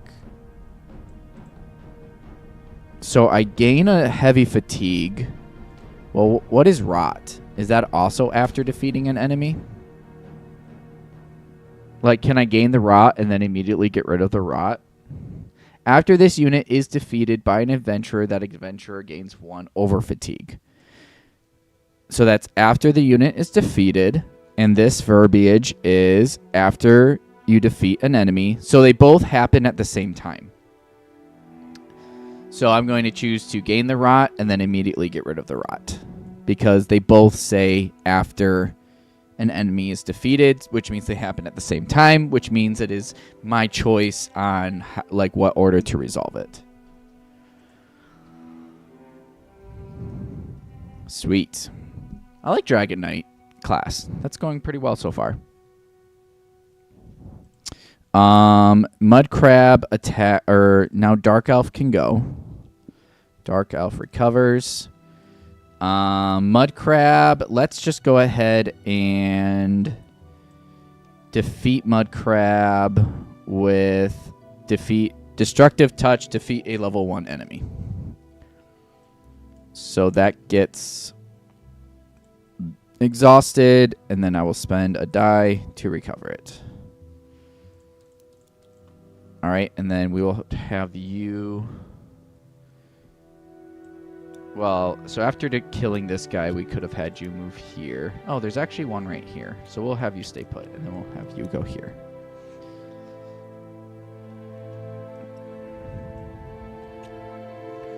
Move these up here.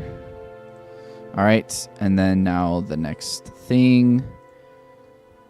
And the next encounter is this. Okay. And this is a 5/5/1.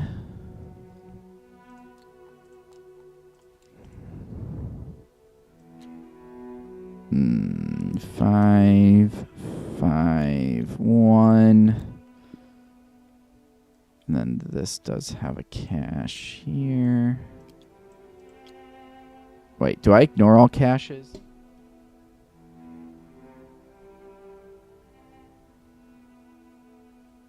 Yeah, and ignore all environment and sky shard effects.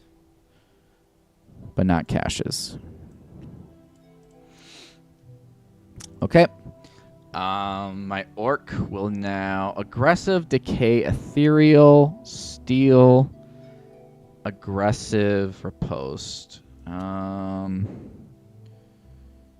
They are both level 5, so I can have her immediately just like delete one of them. This would be 7/8 damage I need versus you would be 4/6. So I'm going to move 1, 2, 3 here. Cooldown. Oh, I'm 1 short. Okay,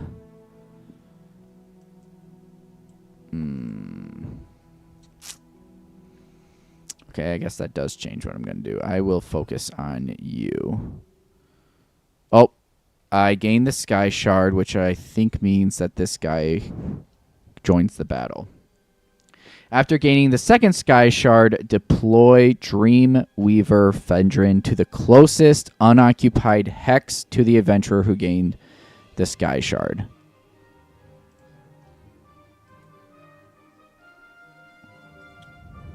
Okay, so actually when I gain the Sky Shard, he can appear here or here. I guess I'll just have you appear there.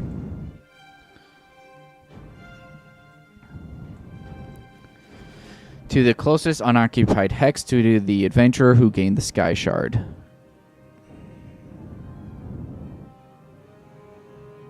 If he cannot target an opposing unit after moving, he just teleports next to you. Then he determines his target at the start of each round. At the start of each round, each tile that is not occupied by either an adventurer or by Dreamweaver Fendrin is removed. Every tile is removed, so it's just your 3 tiles. And all units occupying removed tiles are defeated. He gains 2 health for each unit defeated in this way. If he is not yet in play, add 2 chips to the exhaustion stack instead. Why would he not be in play? The removal of delve tiles can make previously explorable again. After Dreamweaver Fendrin is defeated and cannot trigger Penumbra, immediately proceed to quest step 2. This is so weird. Okay, what are his abilities? Ethereal, Native, and Penumbra. Oh, they actually tell you.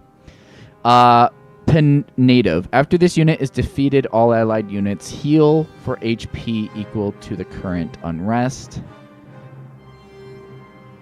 Okay, but that doesn't make sense because all other units get defeated. After this unit is defeated, it replaces the weakest allied non-quest unit and assumes that unit's HP and status die. The replaced unit is returned to its enemy bag. Okay, so I can't kill him yet because these guys are still on the map. However,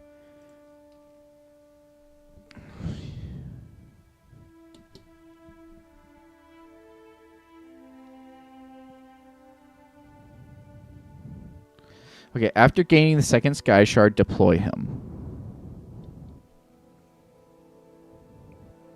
After the third Sky Shard is gained instead. Plus additional HP equal to his health stat bar. So he gains 4 plus 5, which is 9. So he's at 9 health.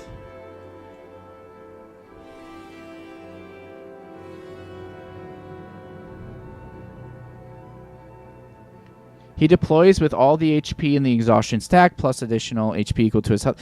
Okay, if he cannot target an opponent after his move step, he's placed in an unoccupied hex adjacent to the weakest party member. Then he's at the start of each round, each tile that is not occupied by either an adventurer or Dreamweaver, every other tile is removed.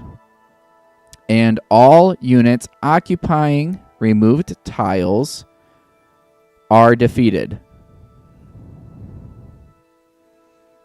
He gains 2 more HP for each unit defeated in this way.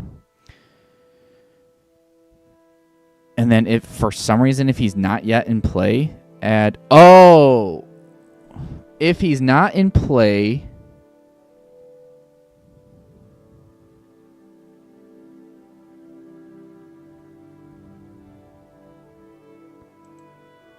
At the start of each round, so each round I should have been doing this, and all units occupying removed tiles are defeated. If Dreamweaver Fedrin is not yet in play, add 2 chips to the exhaustion stack instead. Instead of removing everything.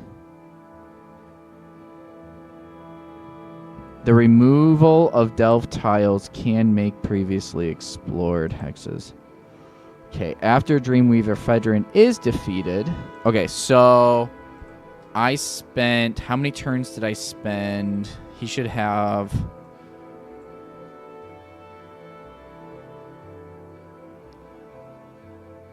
So we're currently on 3, but that should have been 4.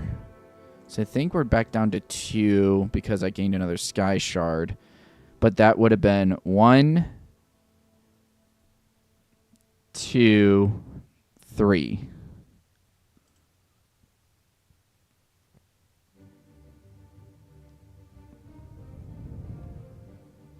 Four. 1, 2, 3, 4. So I spent 3 turns where he wasn't on the map. So that means he should be at 15 health now. Okay, and then he has Penumbra and Native. Okay, so he heals if he dies, and he also like goes back and take possessions of these guys. Okay, but I just have to survive. So, if all I have to do is survive, I'm just gonna roll these 2 dice against him. Gain this. That's an armor. And then switch back to defense mode. Roll again. Okay, we're just stacking up on that. And then, sure, I will roll that with these. So I got 1 and 0, so 1. So I dealt 1 damage to him, and that's it. Which is nothing. This is fine. We are going to get hit a lot, but I think it's range 2, range 2, range 1, range... Yeah, there's no way I can get away from it. Now you go.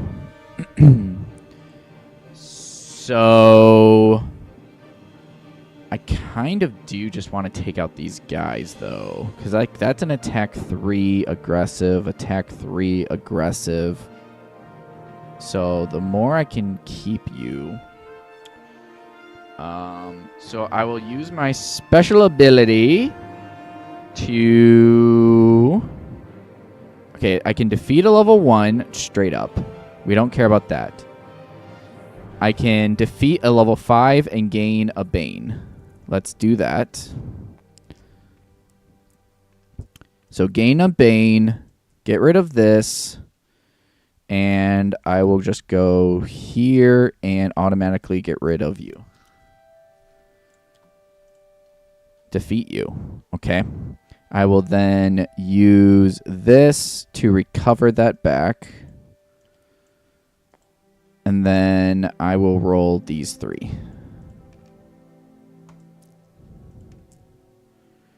Okay. It's a lot of tenacity. And then that symbol is not the good one. Defeat a 5 enemy distributing as you want to. So I could, but that'd be 3 damage. 5 damage. So that's actually more than what I'm taking. So I will go ahead and take the 2 true damage, though, in order to gain 4 tenacity.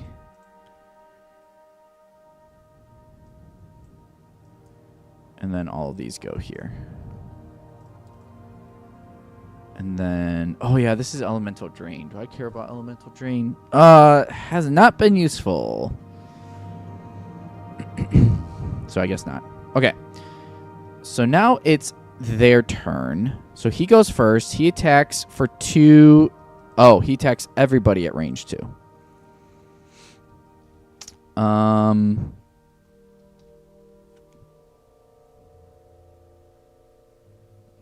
Sure, I will also do this to defeat him. And then I just gain a heavy fatigue.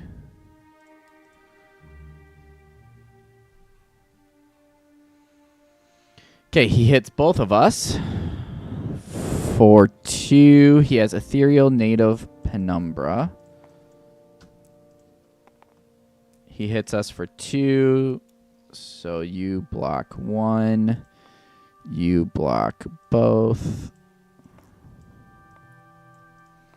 And now this guy goes, he'll attack the weakest, which will be you. Whew, getting dicey.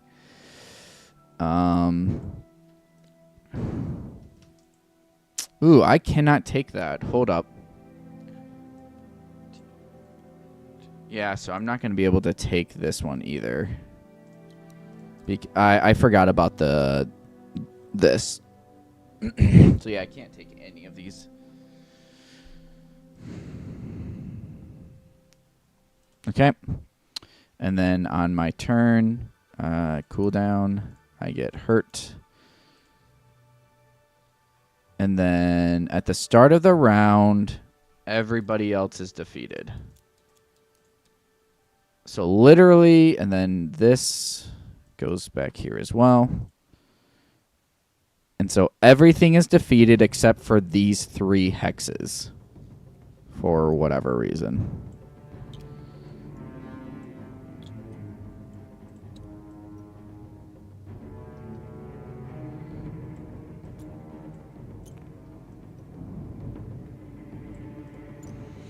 Okay, everything's defeated.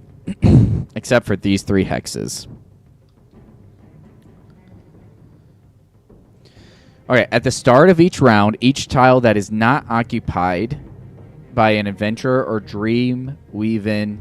Wait, is it each tile? Oh, each tile, not each hex. each tile that is not occupied by either is removed, and all units occupying them are defeated, and then he heals them. My bad. I was reading that as hexes. But I defeated these two guys, so this defeated guy should actually still be there.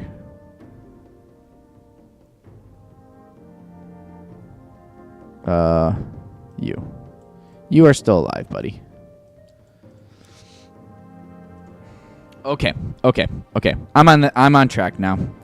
So this tile disappeared. Okay, now it's my turn again, and I cool down. And okay, so then if I penumbra him, he'll just turn into them. Got it. Okay. I will roll everything that I have available, which is that. I am one off. It's fine. Roll. Okay, that's my strong one. So that's 1, 2, 6. So that's 8 damage against him. 8 minus that is 6. All right, and then I will go ahead and recover this, and I'm going to take a second turn. I'm going to gain a heavy fatigue, and then recover, and then roll these 3. Oh, I should have rolled this with my last attempt because it was the first engage this turn, so that would have been 2 more damage. And now this is a second turn, so I get to roll all of these together. Okay, so that's 1. That's the strong one again. So that is 1, 1. Oh, shoot. If it was the strong one, though, that should have gotten put in there. So then I was only able to do these. Okay, that's fine. So that's 1 plus 3 equals 4, 5, 6, 7. So that's 7 damage. Minus 2 is 5. 5. Okay, and then I lose my defenses.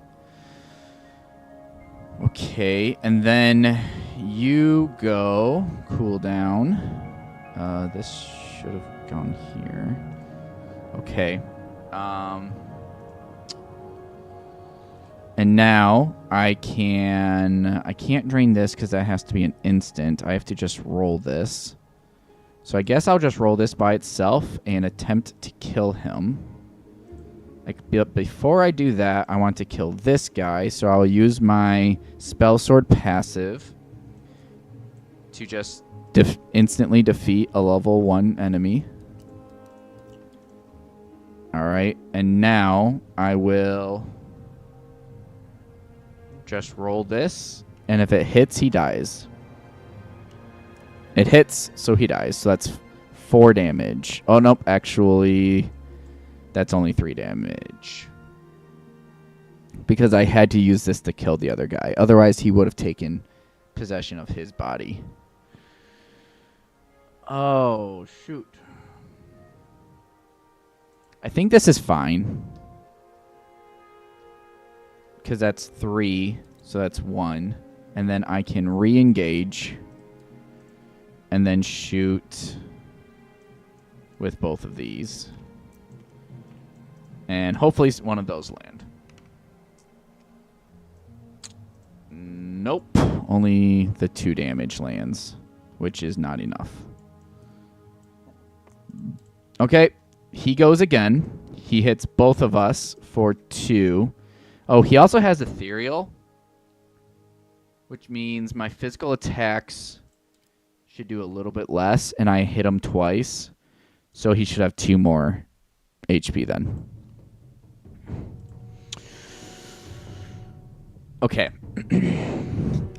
So my dark elf is most likely dead. I guess I could. The only other thing I could have done with you is reroll your defense. And you're most likely dead still. Are you able to heal or anything? Recover 1 drained skill die. Discard an item. Okay, discard an item, then heal for 3. I was in magic, so I'll do that here. Fudging some rules, it's fine. Oh, wait. I have my character thing. Wait a second. Okay. I did not do this yet. Once per battle, I can recover any 4 skill dice from my cooldown track. Okay, so this got drained. So I can recover both of these and then give it another shot.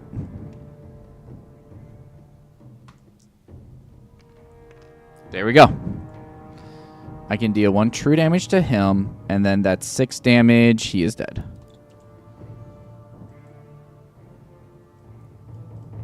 Okay, so we win this quest. Okay, reward is 0. Go to C29.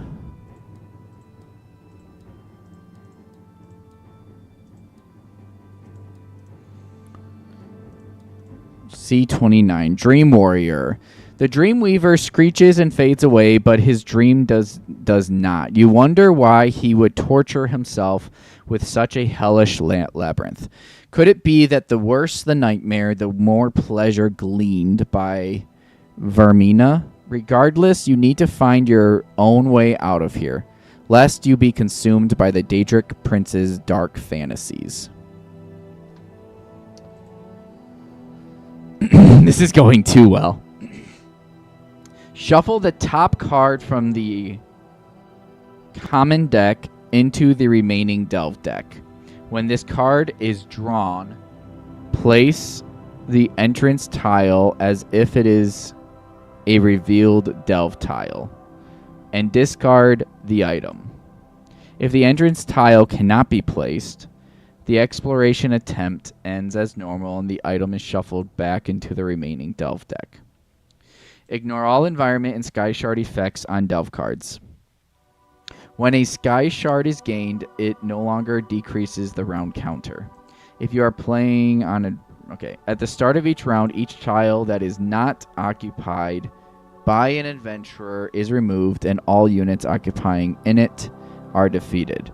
The removal of delve tiles can make previously explored hexes explorable again. This encounter is successful at the end of a round in which at least one adventurer is occupying the entrance tile. Shuffle the top common item deck into the remaining delve deck. When this card is drawn, place the entrance tile as if it is... When this card is drawn, replace the entrance tile as if it is a revealed delve tile. Weird. Okay. 16!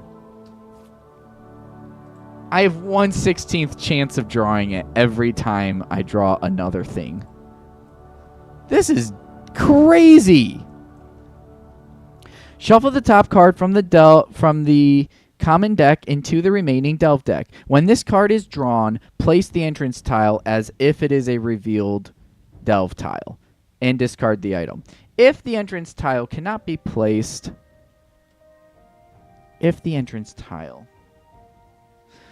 cannot be placed, an exploration attempt ends as normal. And the item is shuffled back into the remaining delve deck. Why would it not be able to be replaced? Ignore all environment and sky shard effects on all delve cards. When a sky shard is gained, it no longer decreases the round counter. At the start of each round, each tile that is not occupied is... What? So I have to, like, scramble back and try to find my way out. Okay. I think we're on round 3-ish. Give or take. Something like that.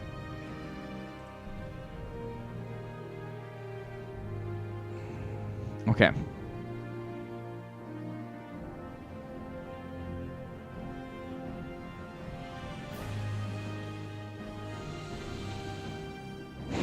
So I just have to run as fast as I can. So, cool down. Cool down. These should have just been cool down. This is... I don't know why these are being weird. Okay. Well, I guess I will open this door here. So it's a regular this. And it's a level 1. Level 1, level 1, level 1.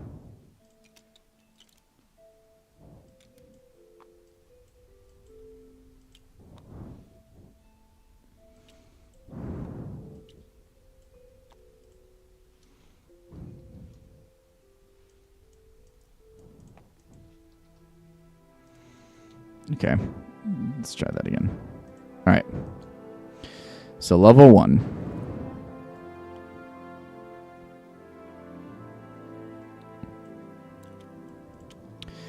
I will move 1, 2, 3, 4. He has dodge. I can do like no fighting because of this stupid over fatigue. Oh, if I kill him though, he dies. Okay, so that's 2 damage. 2 damage. Okay. You go. You can move. Well, you're really hurt. You are very, very hurt. Discard an item, then heal for 3. If you... Sure. I will heal for 3.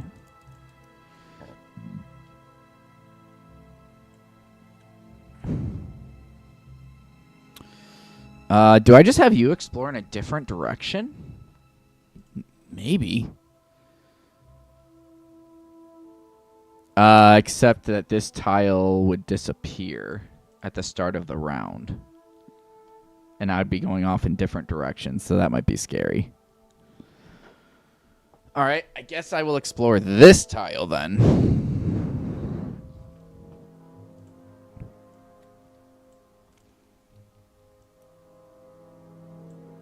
We'll put you like that. And then you 1, 5, 1.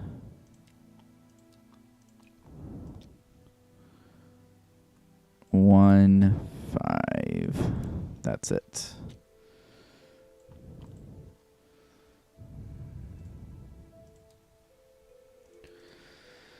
Okay, what do I want to do? I mean, if I... Any hex at the start of each round, any hex that I'm not on gets disappeared, right? So if I go 1, 2, collect this loot.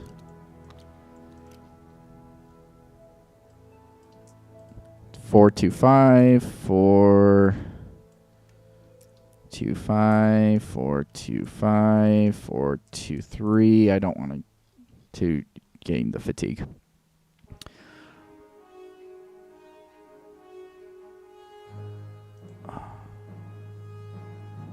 So actually, I could go here. If I move this guy, instead of moving all the way in here, if I just stay on this tile and keep exploring, all of these disappear at the end of the round. So that's a better idea. Okay. You don't have to move, so you just gain Bane and Disrupt. What does Disrupt do again? That like gets rid of my armor, right? When this unit determines a target, its target must exhaust 1 die from its active slot. That's fine. We'll go ahead and do that. Okay, and then you can't reach me, and then so I just get hit with 1. Crit me for 2. So that's 1, 2. All right, that is the end of the round. All right, and now all enemies die.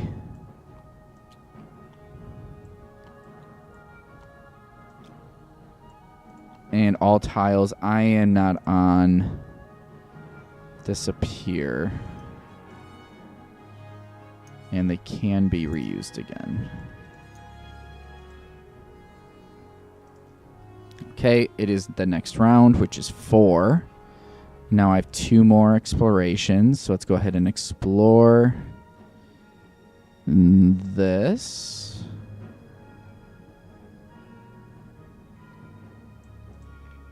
And then, so this will be the Orcs exploration. And then that is a level 5 and level 5. Enemy. So I just kind of need to just keep tanking them, it seems like. Yeah, because they're just going to die next turn. So I just keep tanking.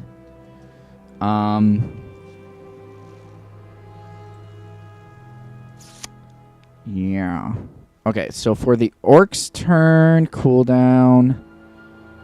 No, you should have been there. I mean, I just have this to roll, right?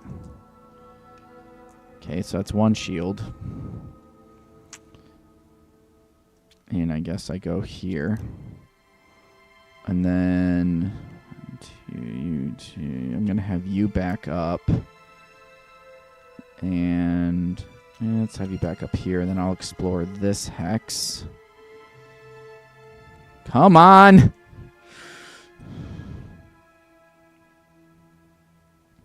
Guess we'll put it over here.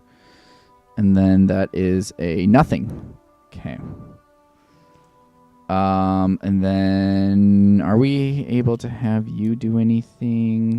1, 2, 3, 4. I think I just want you to stay back. Yeah, I'm just gonna have you stay back.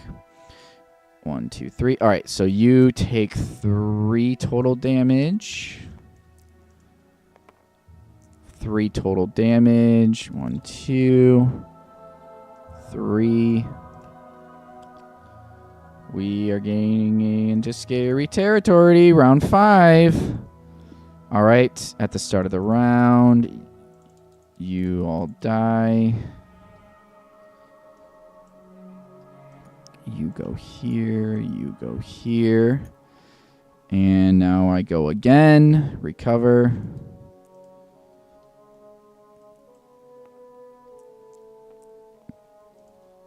And we are still searching for 1.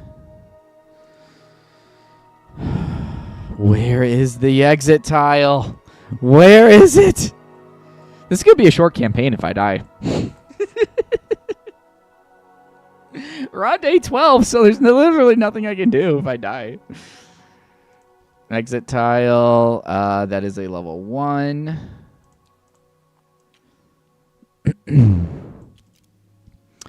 All right. For the orc, I will... Man, if I kill somebody... Oh, he's got Colossal, which is 3. If I kill somebody... I can get rid of this over fatigue. Let's move on to this hex. And let's try killing him to get rid of the over fatigue. So we've got this available. And all of these. And all of these. Let's roll. 1, 2, 3, 4, 5, 6. Barely killed him. Which means we get to get rid of this over fatigue. So that worked. Okay. And then we will just have you scramble over here and not engage. Don't really have anything for you to do. You just have that. And then we will, I guess, search again on this tile before I move. And that's a level 5. Here. You are melee, so you just move here. I am on here for both, so this goes back here. This goes here. And then we are on round 6, so fatigue round. So at the start of the round, I take an over fatigue, and then I take damage equal to my over fatigue in true damage. I have like 1 round left. 1/10 chance. Well, we know the top one isn't, so gosh. How deep is it? I've gone through 9 cards and haven't come up with the entrance tile. All right, 2 enemy, 2, level 5. Jeez, are there any left? 3. Okay.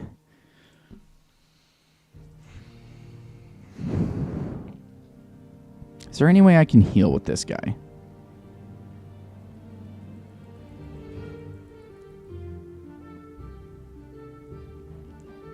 Oh, before rolling dice for your engage, if you're using a weapon, which I always do, my combat dice deal true damage.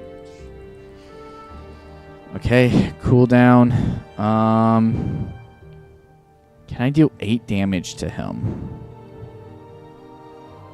I'd have to roll all these perfectly. Yeah. So that would be like 5/6 chance plus 5/6 chance plus 2/6 chance.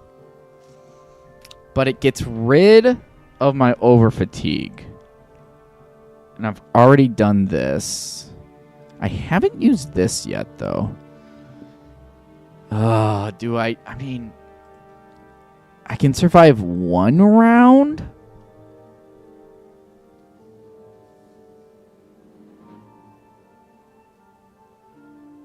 And he would deal 2 aggressive damage against me if I don't kill him. So I think I'm going to have you move back. All right. And then I'm going to have her open this door. No luck. No stinking luck. And then that's a 5, a 1, and a 1. So just a 5 and a 1. And then you're going to die due to true damage anyways. So you might as well just...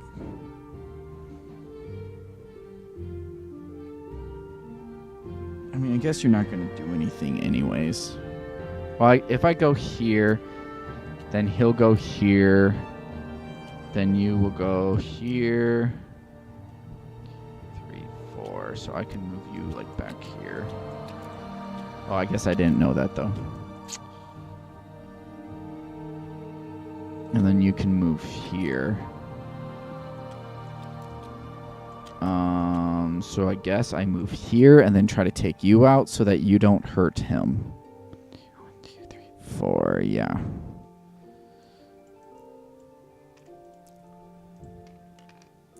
Six damage. Hurt myself. 6 damage. You are dead. All right, and then, yeah, they roll against me. It really doesn't matter. I'll have him go first. Yep, you're dead.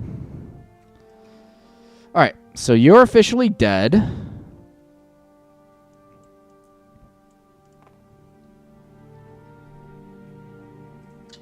You moved there. You then move here. Both of these now get put back.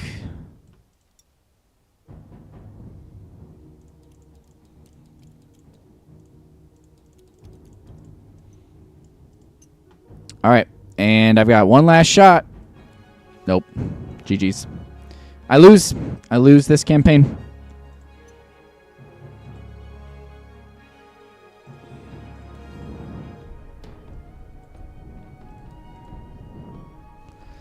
There's nothing else I can do. I gain another over fatigue, and I take 2 true damage.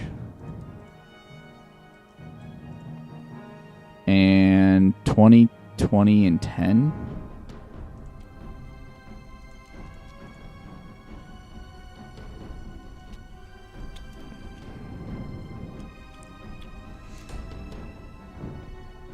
But that's my only search, and I'm dead next turn. So 11 with 7 left, and I just wasn't able to discover the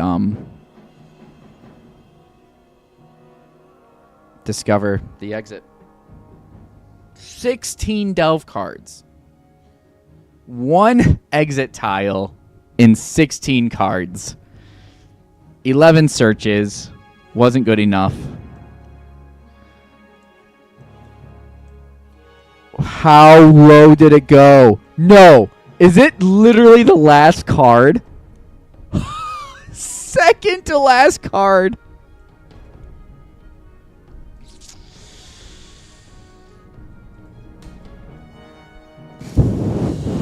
I mean, the only way I could have done this is if I got more restoring light and was actually able to heal us past the over fatigue.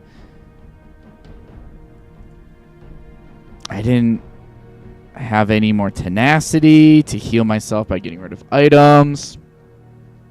That's just GG. Because both of these guys move. I can move back here, but you can move there, you can move there, you can move there. And then the next round, I take another over fatigue, and then I take 3 true damage. And I'm on day 12, so I have no more retries. So that's just game.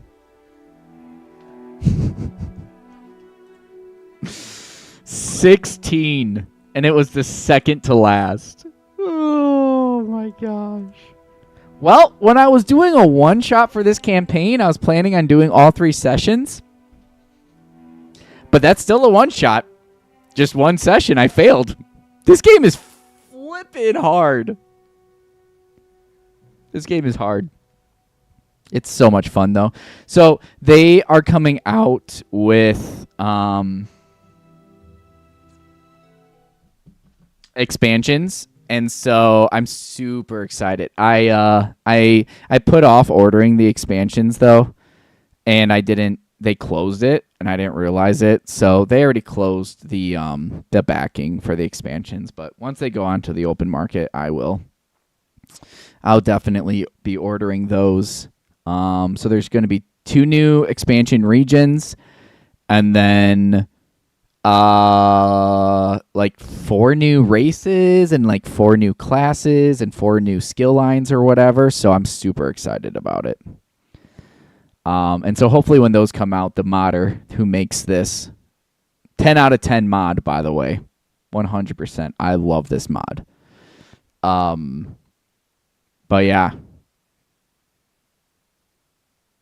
Dang. I lost. I just am flabbergasted. I don't know what to do now. I guess we just end the stream, or I just boot up League of Legends and play Brawl or something.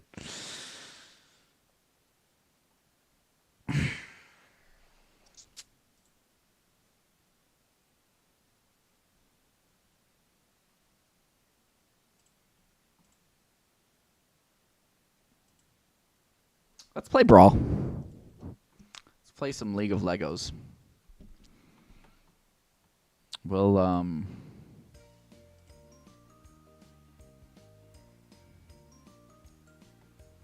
would love to see you play League. Oh my gosh.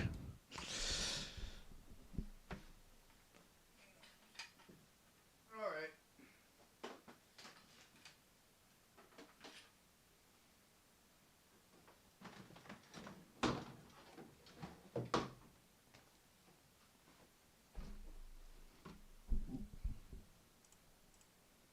Let's play some League of Legos. Just for you.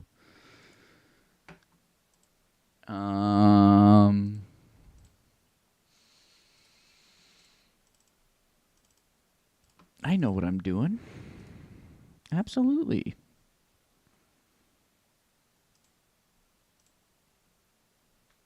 Okay, let's see here. So video capture filters. Let's go ahead and remove you.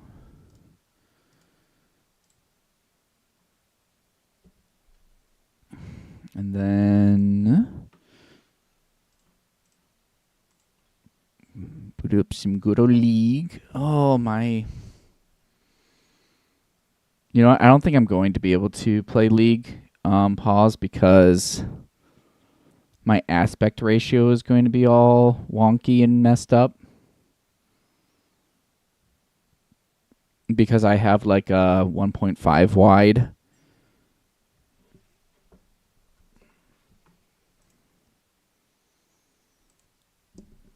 Let me see if I can figure this out.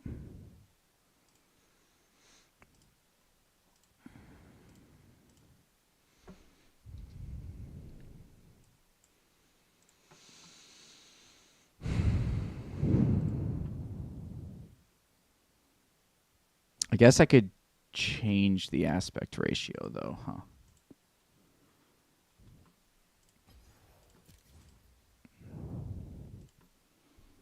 Sound, restore default. It just sucks. Elder Scrolls is tough. It's a fun game. I don't mind that I lose it. Like, have I pause? Have I lost every single session I've played or streamed?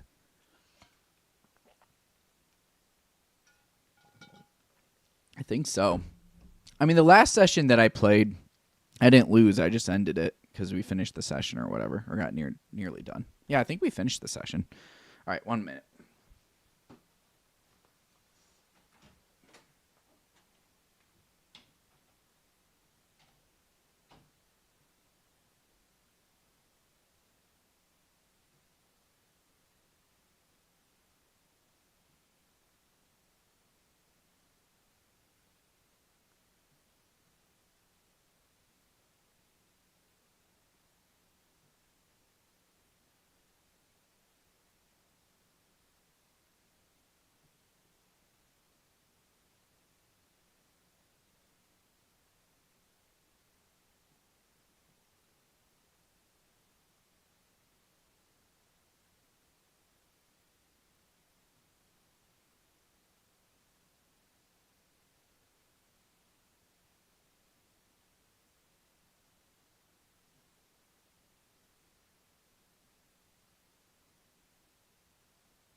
Okay, let's do some Brawl. Yeah, so I'm gonna have to change my resolution. You've never seen me complete one, yeah. Okay. So one of my favorites right now is going 80 one-shot Shaco. Hail of Blades, Sudden Impact, Grizzly Mementos. Yeah, let's go money. And then attack speed and cut down. Attack speed. That. All right, let's do this. Let's do some Brawl.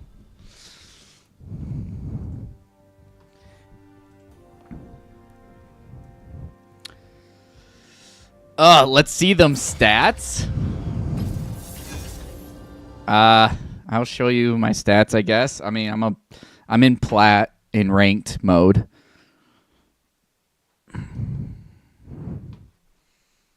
Okay. So another window capture. Oh, that's the client.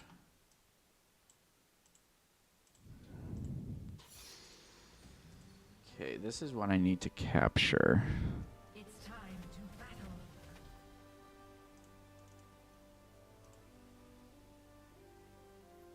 Weird, it's only seeing... Is window capture not the right one? It's only seeing... It's only seeing that. I want to do maybe video... No. Game capture, maybe? Specific window? League? League. All right. Is this working? No, this is not working.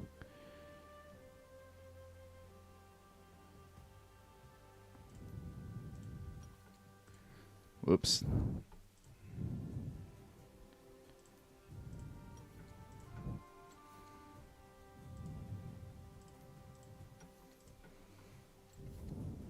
No, I don't want to do full screen. Windowed.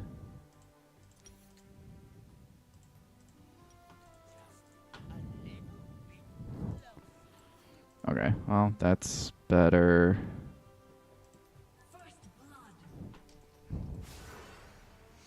Okay, hold on.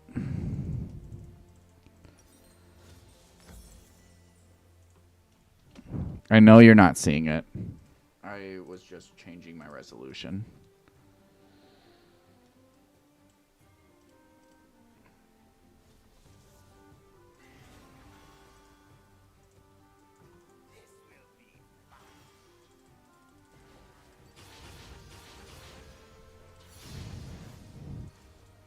Why is my game not picking it up?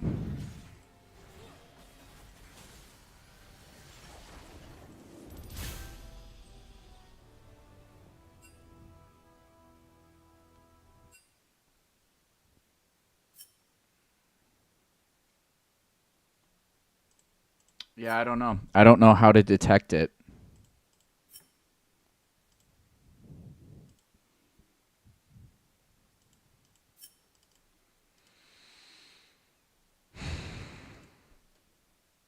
The only thing I'm seeing is League of Legends client.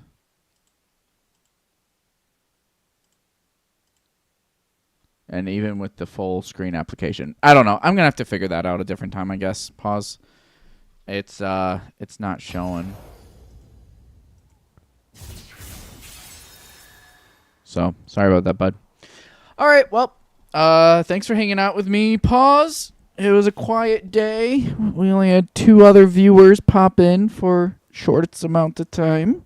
But that's okay. It's still fun. Always love hanging out with you. And I guess that'll conclude it for the day. But, yep. I mean, it's 3 o'clock, so I should go eat some food or something. So, don't get yourself reported or anything. Yeah, well, it was actually already a remake. So, it's fine. All right. Well, 'twas fun. Even